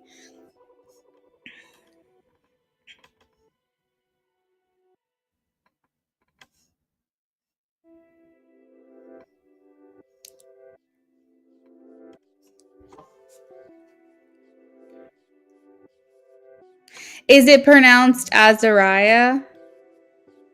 Kids are always bored. They can be in Disney, come back, and they're bored. Totally the truth. They're like, what else are we doing today? You're like, I'm sorry. I'm exhausted. I don't know about you, but I'm laying down. I play Protected by Beyonce and also Billy Ray Cyrus's song Ready Set Go. She loves the music I play, especially Goo Goo Dolls. Aww. You've got a wide range of musical interest, sweeter.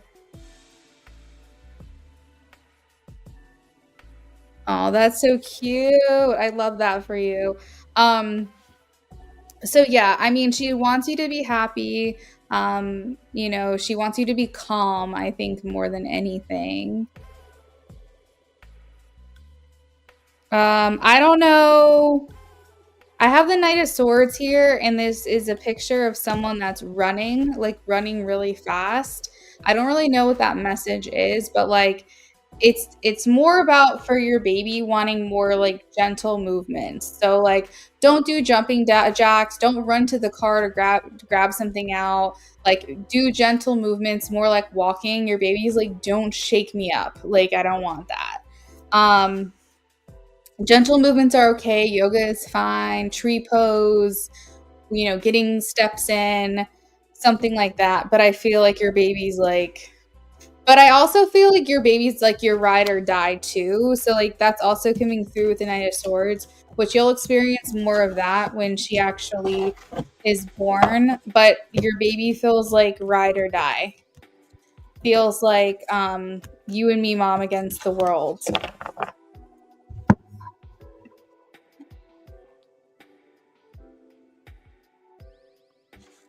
You can walk the wall of China with your daughter, she'll still be bored.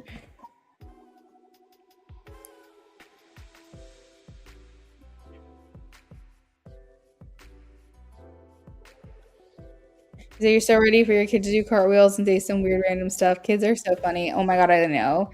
Little drunk sober people.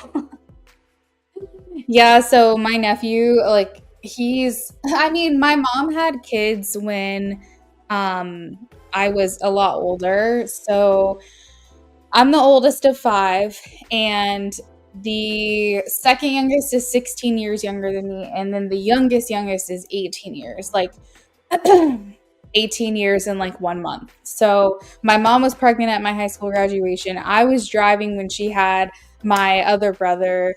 And, I would just like was of age technically to have a child if I went down that path. And that was number one, really good birth control. But it had been a while since I had been around like little kids. My sister had my nephew, and he is the funniest kid. He will do anything to entertain. He will do anything for a laugh. He's been just goofy as heck since the day he was born, but he's also Sagittarius, and he is like he wants to be stimulated at all times. Like they could literally go to King's Dominion in the morning, then go to his cousin's house that night, and then he's got an hour before bed and he's like, "Well, what are we going to do now? What else are we going to do?" It's like there's not enough entertainment for him. And I get that. That's all kids. But that's just how he is. And like I definitely agree. He says some off the wall stuff. He calls his mom and dad, he calls my sister and my brother-in-law by their first name. Like he references their first name. Like he'll just be like, Shannon, because that's his dad's name. He'll be like, come here, Shannon, look at this. Or he'll just be like, yeah, Rachel packed me lunch today when he's like talking to me. And I'm like, you're crazy. But I feel like an old soul as well. I feel very connected to him. I actually had a dream my sister was pregnant when she was pregnant with him before she told me. So I knew he was already on the way. And my sister's currently pregnant now as well. And she's having a little girl. So we're very excited for the new soul that's coming on over.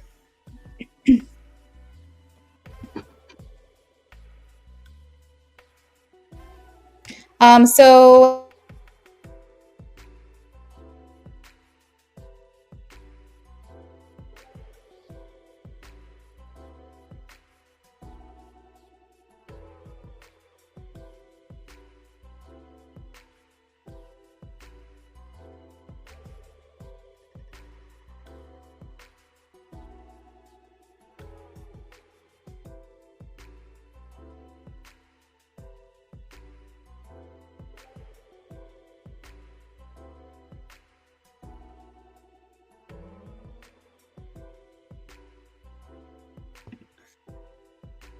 You said it's so funny you called me out about that because I do tend to move fast. Once I lay down, I suffer the consequences.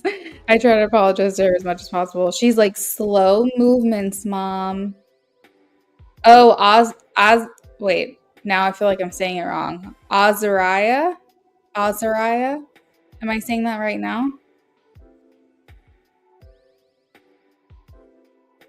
Azariah. You know what? A friend of mine actually named her daughter Zariah, I want to say. I'm like, it was years ago when we were working together, and like I'm like, am I remembering this wrong? But I'm pretty sure. Get down! What are you doing? My cat is like obsessed with rubber bands, and like he's like obsessed with my tarot cards because I have rubber bands around them. Like every time I turn around, he's like in the business. It's someone's grandfather and that little boy. That's what I think. I'm like, have you been your parents' parent? Like, you know, at some point in another life? That's just so funny.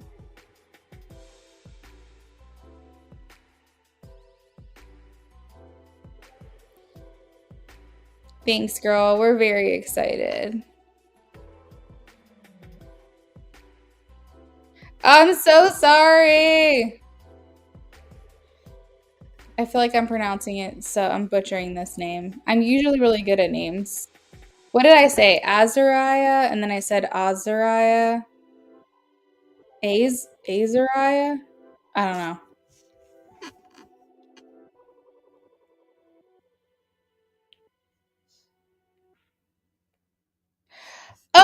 Oh, hold on. I'm saying the re part wrong. So Azaria? Azaria? I don't know. Send me a voice clip on Instagram. You know I'm butchering this right now. Okay. So High Priestess. We are ready for you, boo-boo. Got you for, I believe, an in-depth reading. And then after High Priestess, I have Boss Lady. Yeah, send me an audio. You know I'm just going to mess this up.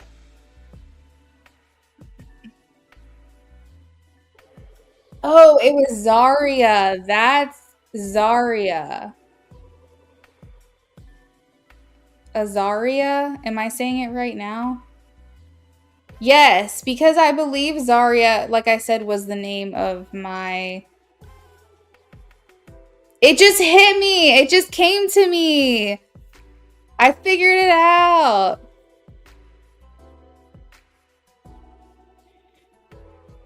Yeah, you know why? Because my friend, like the one that I worked with a couple years ago, she named her daughter Zarya, and she calls her Zari.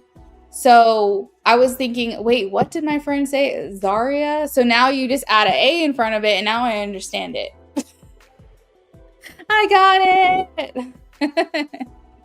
I always loved Zarya. I always thought that was so cute. So Zarya is so cute. I think Spirit told me. I don't know. I think Spirit said, girl, get this right. Yay!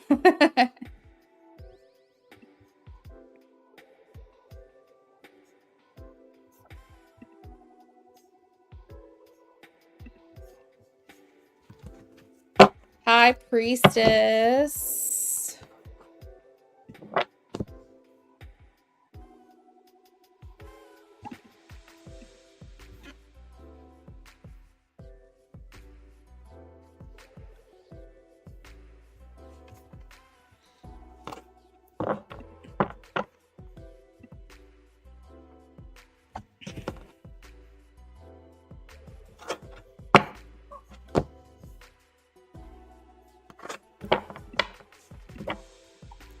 All right, we're broken up since October. What do you see happening between Chris and I?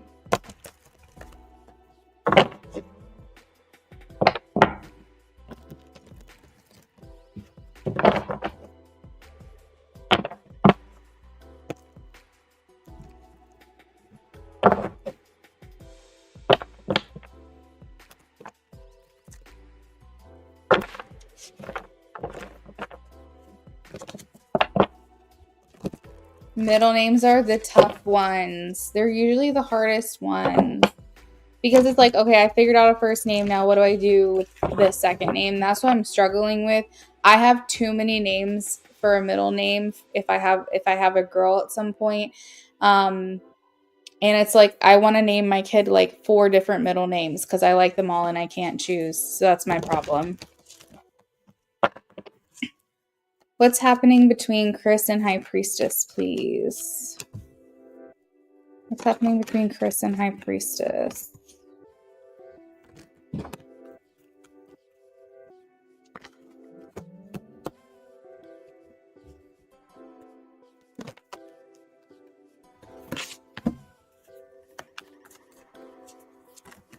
Of course.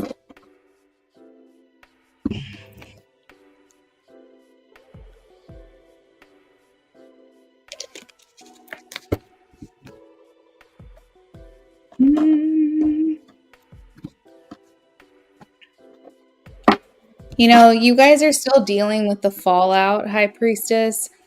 I asked if you guys have like a path that leads to reconciliation, like if you guys would get back together. And I feel like I feel like it's a no. Of course, I don't want to set your future in stone or anything like that, but the 3 of Swords indicates that the pain, the heartbreak, I'm so sorry, I got distracted by my cat. He's literally putting his face up my husband's hoodie sleeve. Like, what is wrong with you? He must miss his dad.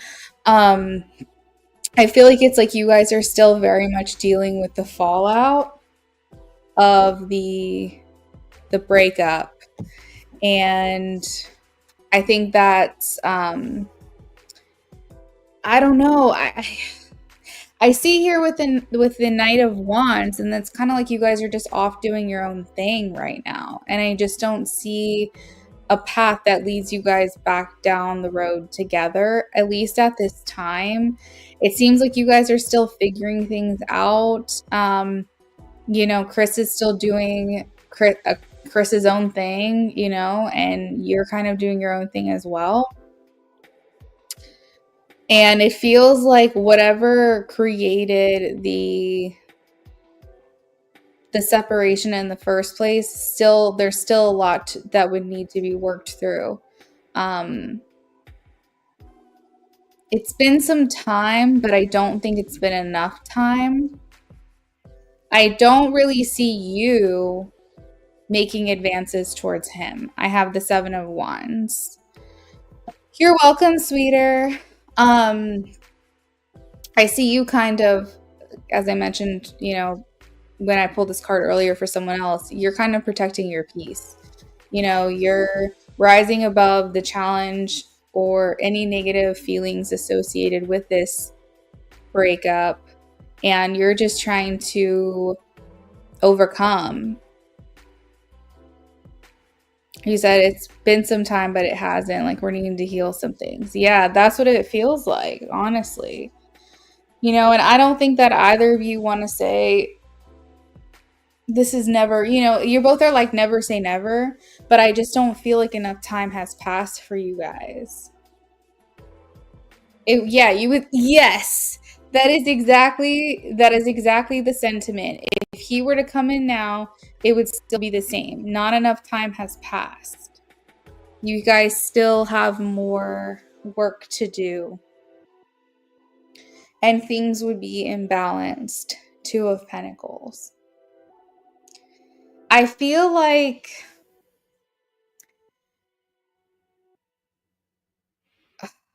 I'm trying to like articulate this. I have the 2 of Wands that came out with the 3 of Pentacles. It makes me feel like you guys would have to reconnect as friends first. And that would be hard. That would be a hard thing to do, is to try to come back together after already being together and having to kind of like treat each other differently. But it's almost like you guys have to come back in and rebuild from the ground up. Or that would be something you would have to do. You would have to figure it out. and then you could probably move forward. But it's like Three of Pentacles is like friendship or maybe collaboration, making what is the word when two people have to come to terms and agree on something? Compromise. Okay. So thank you, Spirit. That's kind of the message here, is that it would require a lot of compromising. And maybe compromising in areas in which that you don't really want to settle in. So if there are some things, it's like you would be compromising on them even though you probably wouldn't normally want to, but you would be doing that for the sake of the relationship. I think that if he were to come in now, he would be wearing a false mask. I think he would be telling you what you want to hear rather than what he actually feels. And I think that you would be doing the same, because you guys probably wouldn't want to rock the boat, and there would be a lot more that you guys would need to sort out. There is no cards at all indicating that he is dating whatsoever. I don't know specifically because that's not the question that I asked. However, I do see here with the Three of Swords that he's still processing your fallout. He might be going out and getting himself out there in terms of like hanging out with friends, maybe, checking other girls out or something, but I don't see him romantically entangled or dating. No cards here are saying that he's seeing someone else.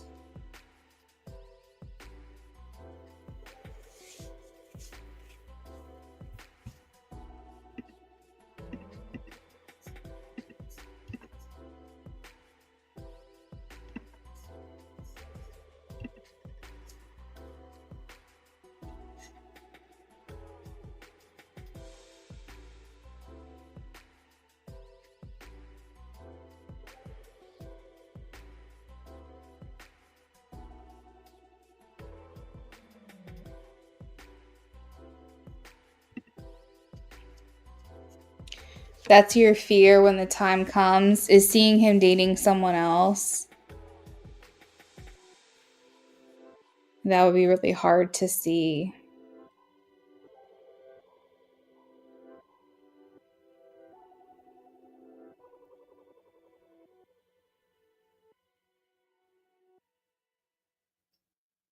I'm trying to think. I don't know if I could ever really relate to that. I do know that I've dated many people, and the very first guy I ever dated, which I felt was like my high school sweetheart, my whole family knew him. He came over all the time. I went to his house. We kind of like broke things off. He was the only guy I had ever seriously dated, and when I say high school sweethearts, we started dating at the beginning of freshman year and dated till junior year. And for a young relationship, that's a very long time. It was like over 2 years, maybe even 3. And I feel like at that time I was just exploring something different. I felt like I was becoming someone different. I was 17 at the time. I, started dating him when I was 14, and it's the kind of thing that happens. And I think like later on, after exploring another connection, I realized that I really missed this person. And I was kind of like, maybe I was a little hasty. Maybe I shouldn't have done that. And this person was like very much in love with me, very much obsessed with me. Like, I mean, you don't really forget your first love, but when I tell you that that man loved me down, like he was like head over heels, and I broke his heart. He ended up dating someone else, even though I was suggesting we get back together. He did decide to date someone else, and that hurt. That was hard. But I'm trying to think. Otherwise, we ended up getting back together later on, but then we broke up again. But I'm trying to think of any other guys to relate to the situation, and I'm pretty sure every single person that I ever dated, they didn't date for a very long time after me. So I never really had to see them in that situation of being with someone else. And a lot of the times I had to be the one breaking up with them because they were just not measuring up, and they were putting me in a very frustrating position because I didn't want to break things off, but I felt like I needed to. So it's like, I can understand how that would be really hard for you to feel like, seeing him with someone else would be difficult. And I want to put myself in your shoes to understand how that would feel. And the only thing I can think of is how that would hurt, like, because of the first relationship that I experienced. But yeah, I don't think he's doing that.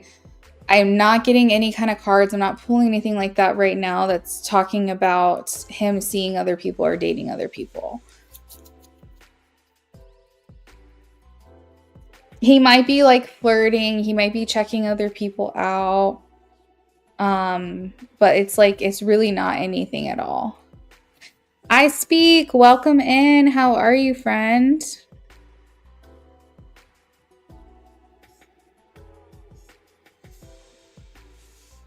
You share a daughter together. Boss lady, post your question. Oh, I got it. You share a daughter together, so he would be playing house with someone else.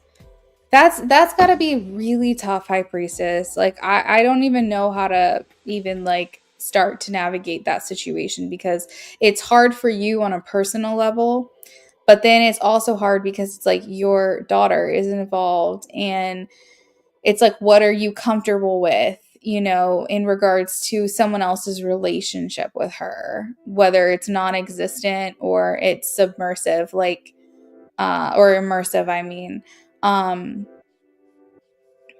Right. Yeah, you guys are going to have to come to some kind of agreement at that point.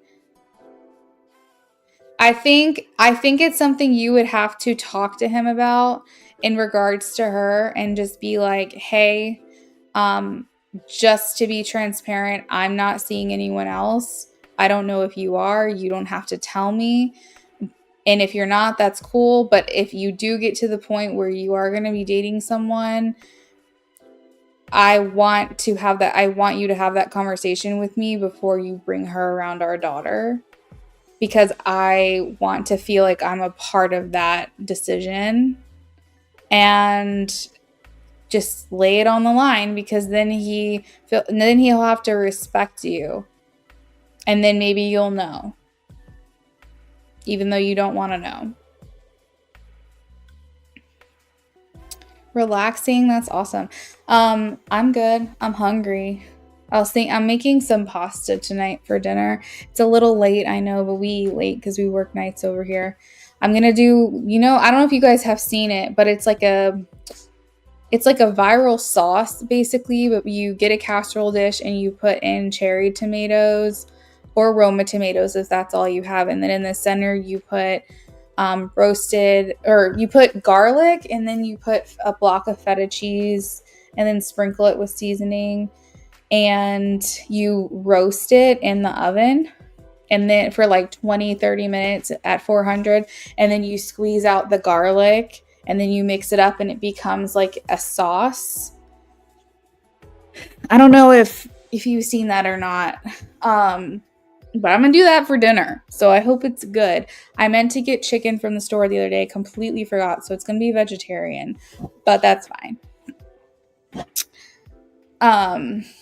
So we're going to do that for dinner, and I love it because it's like 2-pan dinner. It's like cook the noodles and roast the vegetables, and then that's it. You're done. It's not a lot of dishes, and I love 1-pan dinners.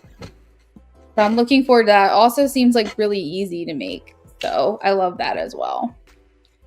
It's something that I think my husband doesn't cook. It's something that I think I could teach him how to do, and he would ace it every single time.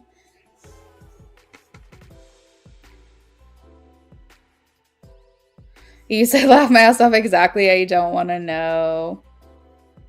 Yeah, I priestess. So that is what I have for that question. But if you want to add on, let me know. And if not, I'll move on to boss lady. but I'm hungry right now. That's all I'm thinking about. I'm probably going to grab a granola bar.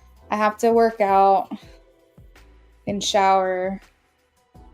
Still got a lot to do before bedtime. Yeah, I hope it's good. I'll have to let you know because I know you're a foodie, and if it's good, I'm going to send you my recipe. Hey Jay, I'm not doing any free questions tonight for the rest of the night. I am just doing donations at this time.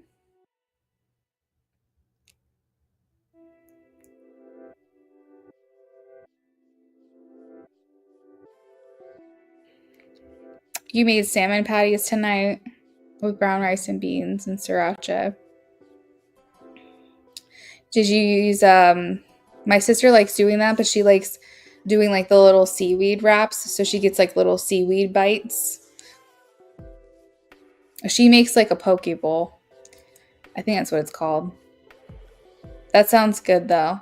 I'm not a huge, like, my go-to is not fish. I wish that it was, but it's not because I know it's healthy for you. But I've never liked seafood like my whole life. It's never been a thing for me. Like as a kid, we'd go like family vacations and go to a seafood place and I'd be getting like chicken tenders. But I do like shellfish. Like starting since I was probably like 19, 20, I started getting into shellfish. And officially last year, I craved crab legs for the first time, which was like unheard of for me. So fish is like kind of hard for me to get, wrap my mind around. But I will say that salmon is on the good side of the fish. It's just not something I crave, and so it's hard for me to get my mind around it.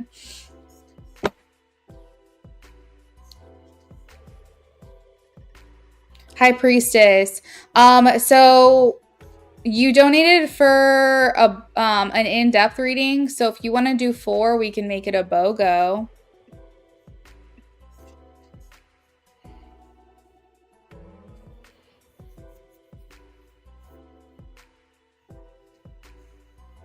You want to see if he's going to be dating someone else. Okay.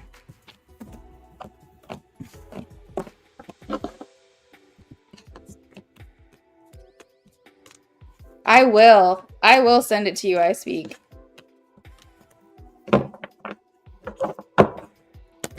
No Pokeball tonight. Just need something quick.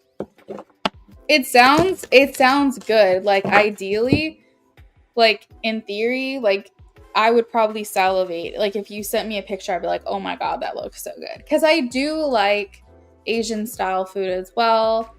I love sushi, but I'm just picky about the type of sushi that I do. It's got to be like the imitation crab or shrimp or something like that. But that does sound, I hope it was good. That sounds good. I've been craving ramen lately. I've been seeing people, and I'm not eating gluten, and like that's my struggle, is that I don't eat gluten. So it's like when I crave something with gluten in it, I know it can't be imitated, like ramen noodles, but I've been seeing people make like creamy ramen, and that probably sounds gross, but it's like they use all of the seasoning packets, but they add like a heavy cream to it. And oh my God, it looks so good.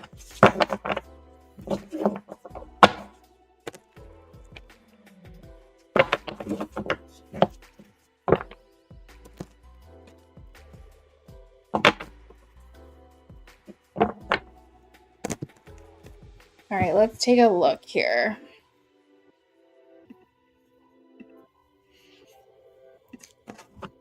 Oh, thanks for the extra. I appreciate that, High Priestess. All right, is he going to be dating someone else?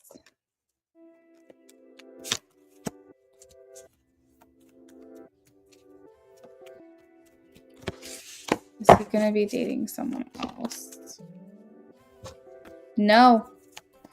I'm getting a no. He's, nah. Not anytime soon. It doesn't seem like it. He's saying he's keeping his head down. If he works or like whatever he does during the day, that's like his focus. He's just got his mind on other things. You know, I have the 10 of Swords. I think he's still kind of maybe processing everything that's happened with you guys. I feel like too, he really like, I'm getting the message that he really like loves your daughter like so much. And I feel like he doesn't want to, it's like he puts her feelings first. I don't know if he portrays that to you, but I think it's important to him that he just kind of focuses on her right now. I really don't think he's worried about sleep. I mean, sorry, not sleep, dating. He's worried about sleep. I don't think he's worried about dating. You said he works overnights and sleeps during the day. Yeah. So it's like, that's so funny because I was like, he's focused on work or whatever he does during the day is so funny to me that Spirit had me worded that way because I was like, what is he doing during the day? Because it doesn't feel like work, but that's what he's focusing on. So yeah, I feel like that's kind of what he's got going on right now is he's just kind of focusing on himself and he's focusing on your daughter. And I just don't think that dating is something that's interesting him at this time. The 7 of Pentacles is here, which indicates that he only has but so much energy to focus on certain concentrated areas. And I think that he understands about himself that the things that we're working with you are things that he might have to also work on himself because he's like, well, if this relationship didn't work with her, my daughter's mother, what business do I have dating someone else right now? So I think that he just can only put his focus onto a concentrated area of things and dating just doesn't seem to be at the top of his list.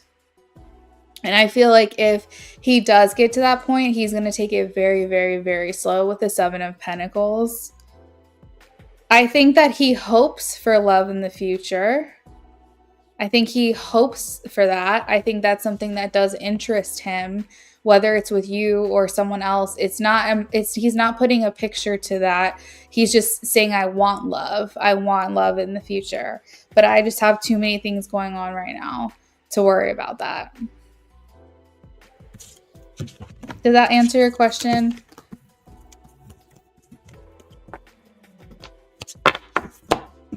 Thanks, boss lady. I'll be right with you, girl. We're wrapping up High Priestess right now.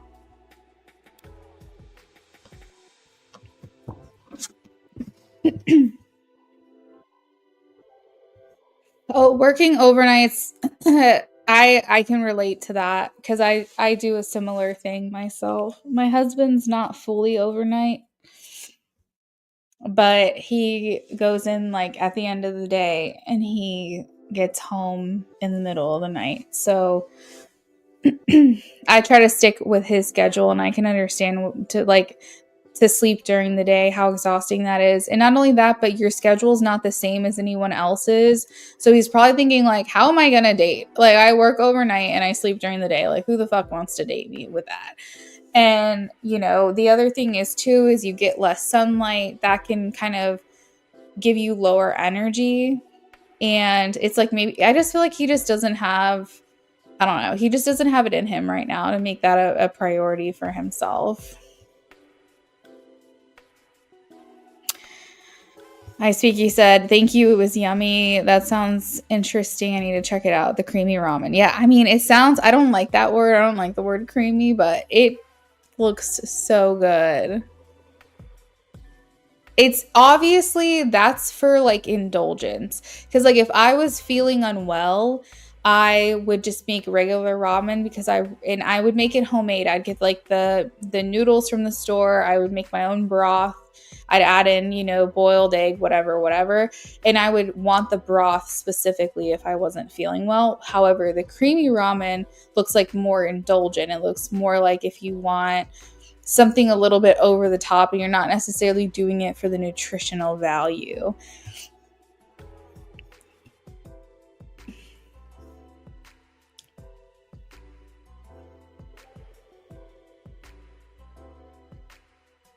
Used to love cup ramen soups back in the day.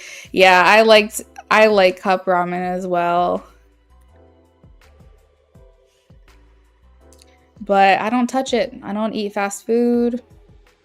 You very rarely will ever see me. I can't even tell you the last time I ate McDonald's. Like, you'll very rarely ever see me eating fast food. It's like 2 times a year. I cook everything at home.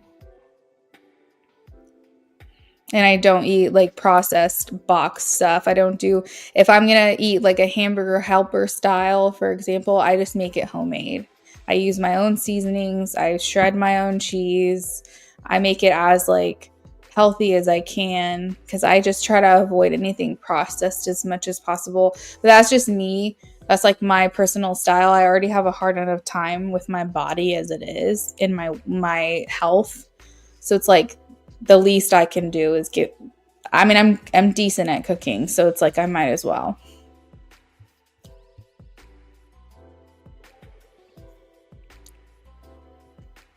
Oh, that's so sweet, High Priestess. You said he does love her so much. Yeah, he really does. I could feel that love. That wasn't even a part of the reading. I'm sorry you miss him.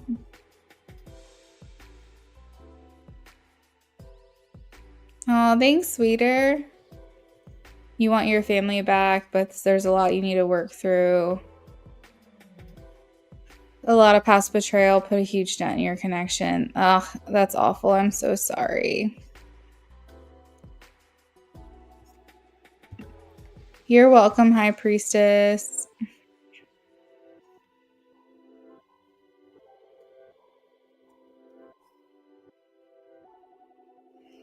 Yeah, I gotta work through those feelings.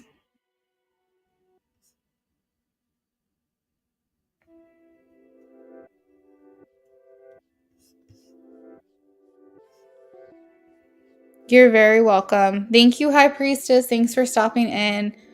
Feel free to hang out if you want to. All right, this is for Boss Lady. To answer your question, sweeter, I do use crystals. Like, I have a lot of them. I mean, I have a decent amount. Like, I definitely, the crystals that I have, you're like, oh, you're not a beginner crystal collector. Okay. I've got a lot of different crystals, but I don't use them like as an everyday practice in terms of like meditating with them or anything like that. I'm just a collector. I like trinkets. I like how things look aesthetically.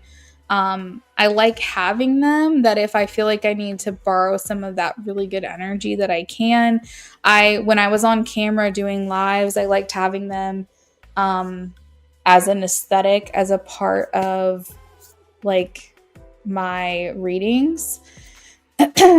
And I like just the energy that they give off. Like, if I'm trying to do something special or ritualistic or something like that, for example, I'd want them to be a part of my wedding or part of like my fertility journey, things like that. I like wearing crystals more than anything. I have a lot of crystal jewelry, but I don't necessarily work with them in like a healing modality like a lot of other holistic practitioners would. I don't do it the same way.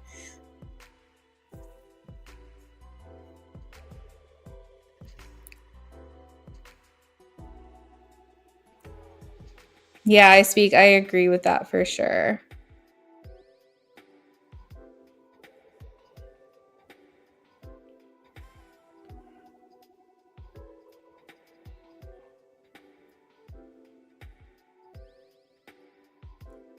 All right, so let's shuffle for Boss Lady. Any favorites? I love my moss agate. I really love my moss agate towers that I have. Um, those are a lot of fun. I have a crystal that I got from North Carolina when I went to the beach, and it's a Lemurian crystal. So it's said to have the healing properties of the lost continent Lemuria. So, like the lost continents like Atlantis and things like that, that they say once existed on our earth and doesn't anymore. Like, that's supposedly a crystal from like Lemuria, which I really love that one a lot. Labradorite and my palm crystal amethyst have a special place in my heart because those were the first crystals that I ever bought. I really like agate. I know it's not super expensive, but I think agate's really pretty. Shungite's cool because, and I don't have this, but I want it because it supposedly blocks out EMF.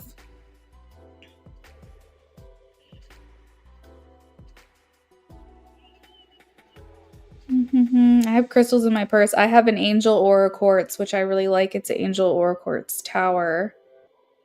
And then, you know, I have basics. I've got rose quartz, citrine, selenite. I have a little selenite tower. I'm pretty simple. There's this little like blue crystal that I have that I can't remember if I identified it or not. I can't remember. I don't know if it might have been an agate as well, but it's like blue. It's like this really pretty like blue, kind of like cerulean, but not exactly. And that one always catches my eye. But anyways, oh, I forgot. I have dude, I literally can't think of it right now. Carnelian. I have a carnelian necklace that I bought a couple months back. If you guys want to attract love, get some carnelian. I'm shuffling for you, boss lady, but I had a carnelian necklace. I wasn't even wearing it that day, but I had wore it that week, and I guess that energy was just around me. I went to the DMV. This man literally chased me down. Like, I was leaving the DMV and he I guess had saw me in there. I don't know if he was trying to get my attention, but he didn't say anything to me in there. Obviously I'm married. But I literally like was driving away and he pulls up at the stop sign and he's kind of like honking. I didn't realize he was honking at me. So I'm turning into my lane. He's turning in next to me. And then we get to like a stoplight, like the exact same. I mean, he's chasing me down the road, okay? And like I realized out of my peripheral, like I think this guy's trying to get my attention. So I look over and he's like, roll down your window. So I like roll it down and I'm like, hi. And he's like, hey. And he was like, I can't remember specifically what it was, but he was just like, I've got to tell you, you are so beautiful. You are just so beautiful. Like, I mean, he was just like giving me compliments up and down. And he's like, is there any way that like I can get your number? I was like, I'm married. And he was like, oh, you're married? And I was like, yeah, happily. And he was like, please go home and tell your husband that he is a very lucky man. Like, he is very lucky. And he was like, I hope you have a good day. And he drove off. But I'm telling you, he chased me down. That's the carnelian energy. If you want people to flock to you and be obsessed with you and chase you down the street, carnelian. Telling you right now. All right, give me some information on Boss Lady, please. Boss Lady and her husband. Boss Lady and her husband. Bastide, I'm not doing any free questions for the rest of the night. If you want that question answered, you can donate or come back next time you see me. And as long as the list is open, we can answer some questions for you, okay?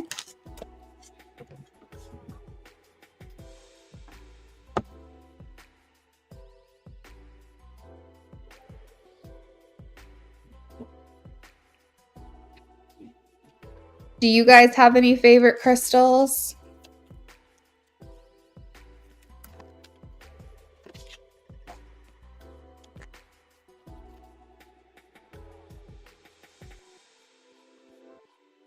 So, Boss Lady, you want the in-depth about you and your husband. Did you want the love spread that I offer, or did you just want me to do a reading on whatever comes through for you and your husband? Or did you want the love spread specifically?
Oh, I was saying, did you want me to do the love spread specifically?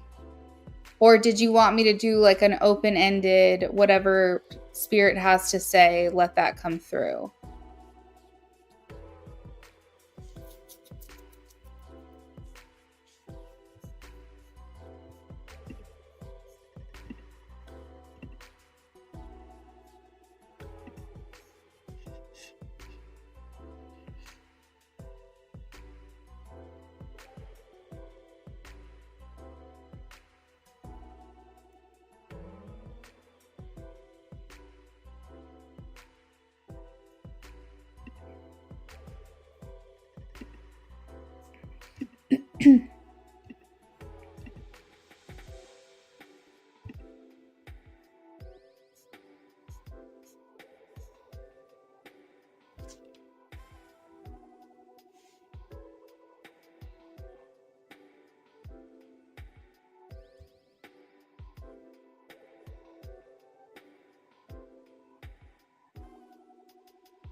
Yeah, whatever comes through is fine with me.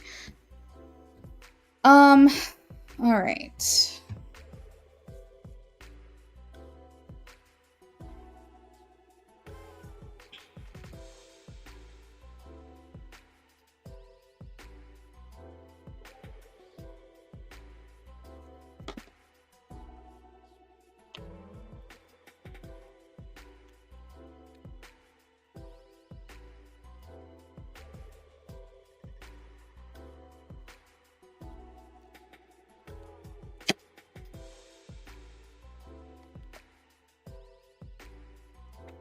So your husband is showing up as someone who really wants to appear to you that he has things together. He's got it sorted. He's got it figured out. Don't worry, I've got it. I'll handle it. Whatever. Like I feel like that's how he wishes that he could come across to you. Like this is how he wants to portray himself, is that he's the man that takes care of things.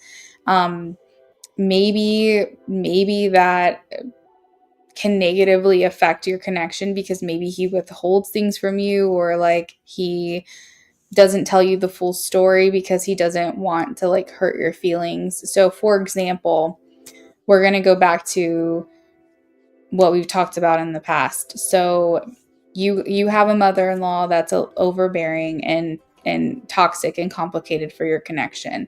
She might say things to him that are very derogatory about you, but he doesn't tell you what she's saying because he doesn't want that to negatively affect your connection.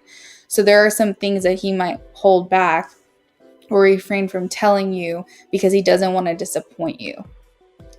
He might have information about his like, how do I put this? He might get information about his restrictions, for example, or what it is that he's going to be able to do, and he might wait until the last minute to break bad news to you because he doesn't want to let you down or disappoint you. It feels like to me that you're looking for him to step up more. You want to see more initiative from him, and it's like that's how he wants to appear to you. But I think that because he doesn't have it all figured out and he's not making moves that you want him to make, he feels like, I don't want to keep disappointing her, so I'm gonna maybe shield her or protect her from what's really going on. And I think that that can make things maybe a little complicated for your connection because you need to know the facts. You need to know the plan. You need to know what's going on. What are we doing here? And I feel like it's more so he just doesn't want to let you down, and he feels like he's doing that all the time.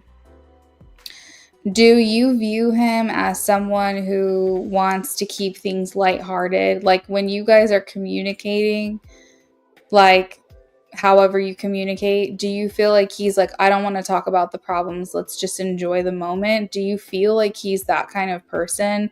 Because for whatever reason, that's how it's resonating for me, is that he doesn't really ever want to talk about the problems. He wants to kind of sweep those things under the rug, and he wants to be like, let's just focus on right now, let's focus on this moment, let's be present, let's whatever. It's like, you need answers and you need sincerity. And I feel like from his what I'm channeling from him is that he's like, I don't want to think about the problems, I don't want to talk about it, I just want to like pretend that it doesn't exist.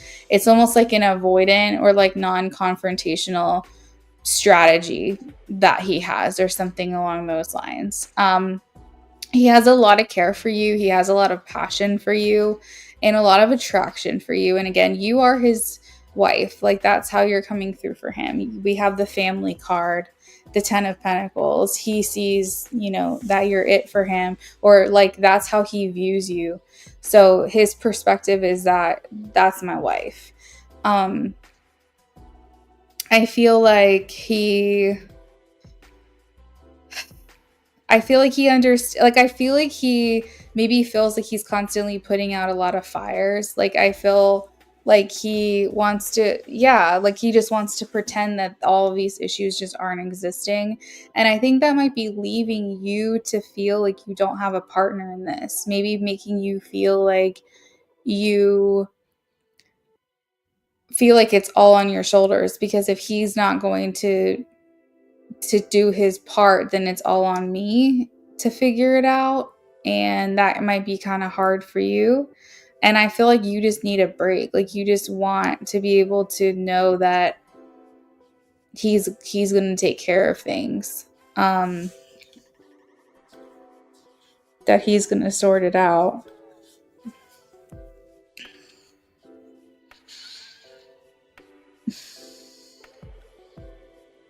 I feel like there's a lot of balls in the air. Do you know that expression, a lot of balls in the air? It's like too many cooks in the kitchen, too many things going on. I feel like you have like, things just don't feel settled. It feels like everything's just kind of up in the air. This is up in the air. That is, this is, that is. It's like, well, this affects that and that affects this. And if we don't do this now, then that affects this. It feels almost like it's like everything is connected, and unless you can figure out the one problem, you can't solve all the other questions that you have.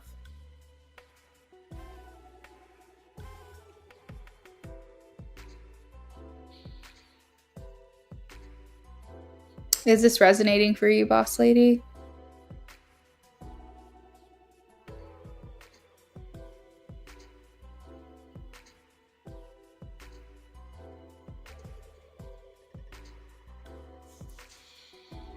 He wants to make things better.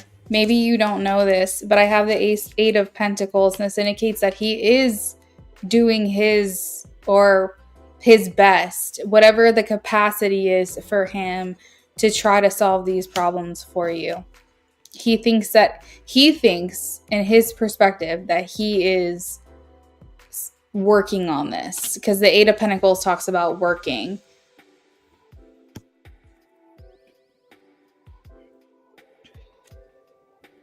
I wonder if he's worried about you packing up and moving away from him, or leaving him altogether, because I have the 10 of Wands and the Knight of Swords, and that kind of just talks about like, you've had enough and you're packing your bags and you're leaving with a quickness. I think he might be worried about that, unless that's already happened.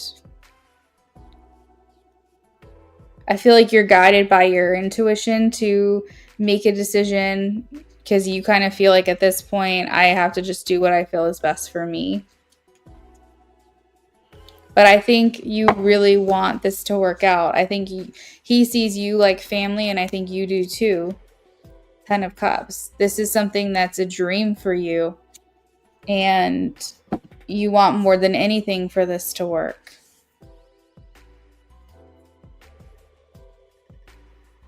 You said this is not resonating for you at all?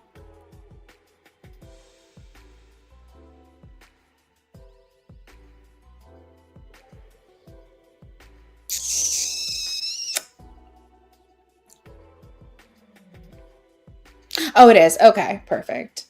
Well, let me know if you have a follow-up question to anything that I said. Like if you need anything clarified, let me know.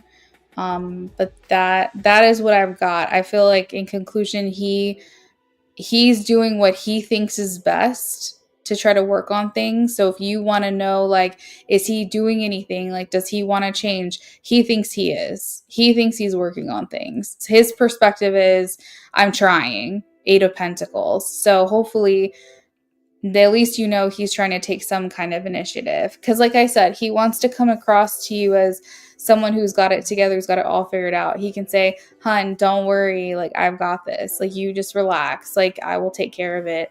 And I feel like you really need that from him. And he wants to be that for you. But maybe he feels limited in some way. Maybe he feels like restricted because he can't handle things to the capacity in which he wants to. And I do think maybe a little bit he is hiding behind that as an excuse too, as well. Like he might be using his circumstances as an excuse a little bit as well, because maybe he's hiding behind that because he's like, it's easy for me to do that. Yes, he wants it as much as you do. 100%. He came through with the 10 of Pentacles for you, and you came through as the 10 of Cups for him. So this is like the family card. This is like the happy ending. You both are on the same page with wanting the same things. I do feel like he wants it as much as you do. I think that he's scared to let himself want it because he's worried you're going to leave him. So he's scared to really go there.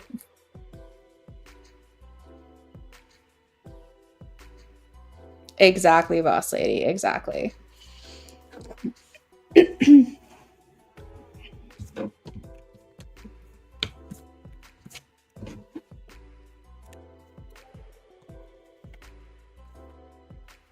He told you that he's scared that you're going to leave him, or that he's scared to let himself want those things.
He told you he's afraid to lose you. Yeah, he's afraid.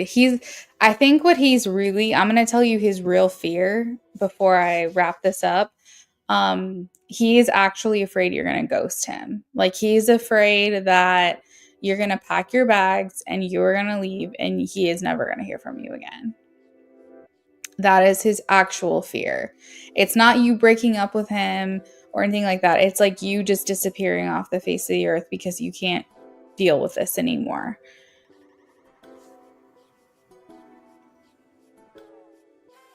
So when he says he's afraid to lose you, he means like he's afraid for you just to not exist in his life in any capacity.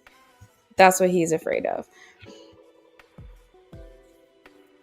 Is Northern Light or Melissa Cornett here? Calling for Northern Light and Melissa Cornett to check in.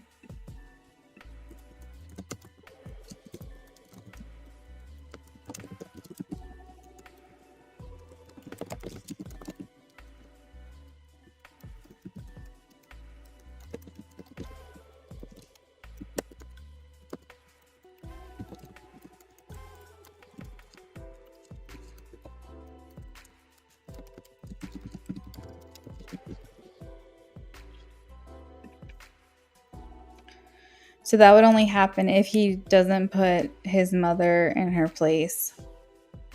Would you really like just fall off the face of the earth? Would you like, or would you end things with him like officially?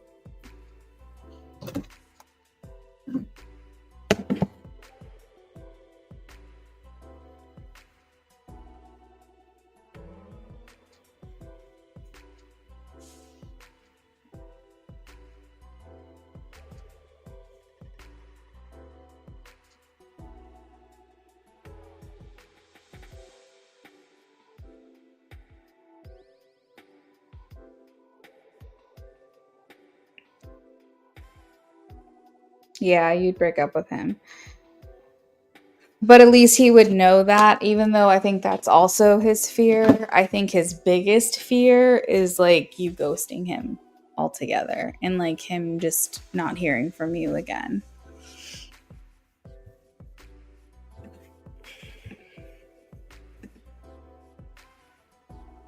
Yeah, no, I understand that.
You said also that girl from earlier was lying about everything. My Peruvian you, she's a liar. She even threatened me. That's wild. Yeah, you're welcome, boss lady. So much stuff happened tonight. I didn't even get a chance to read it, but I was like, here's the thing. If people are going to come in and start drama on my live, whatever. If I'm in that mood, I'll block you. The problem for me is I don't want to waste my time. Like, I don't want to sit here and read through the whole chat, get invested in the drama. I'm here for business. Like, that's like basically me prolonging my work and taking more time to get my work done. And so her coming in here and doing that, I wasn't going to let that disturb me or bother me because I've got business to complete. You know what I mean? Like, I've got things to do. This is my full-time job. I do not do anything else. So it's kind of like when you're at work and someone shows up at your work and is like, come outside. I got to talk to you, and they want to start drama. And you're like, no, I'm literally at work. Like, I'm literally clocked in. Like, I can't talk to me after, but don't talk to me right now. Don't waste my time. That's kind of how I felt about it. Because that would push everything back by like 20, 30 minutes. And I'm like, no, I love you guys, but I don't want to be here any longer than I need to be here. You know what I mean? Like, I will take the time for each of you guys that I need to to fulfill the transaction, but at the same time, like, I'm not going to spend 20 or 30 minutes extra of my own time. If she wanted to say, hey, let me say my piece, I'm going to send you $30, read everything that I'm saying, then she's paying me for my time, then I will do that. But I'm not going to do that just for free. Like, I got things to do, you know? But I appreciate you coming in here and getting your reading tonight. I know that you had to wait a little bit, so I do appreciate you waiting as well. And I am sorry that you and Sweeter are going through this. It's probably extremely disheartening and very frustrating, to say the least. So I'm sorry about that. It looks like Northern Light and Melissa Cornett are not here, unfortunately. They probably felt like they had to wait too long to get a reading and probably found someone else to do it. So that's fine. I didn't know if I was going to be able to get to them anyways. So I'm going to go ahead and sign off for the night. I hope you guys have a lovely rest of your evening. I'm going to be off this weekend per usual, but you guys will see me back next week. Have a great night, everyone. Bye.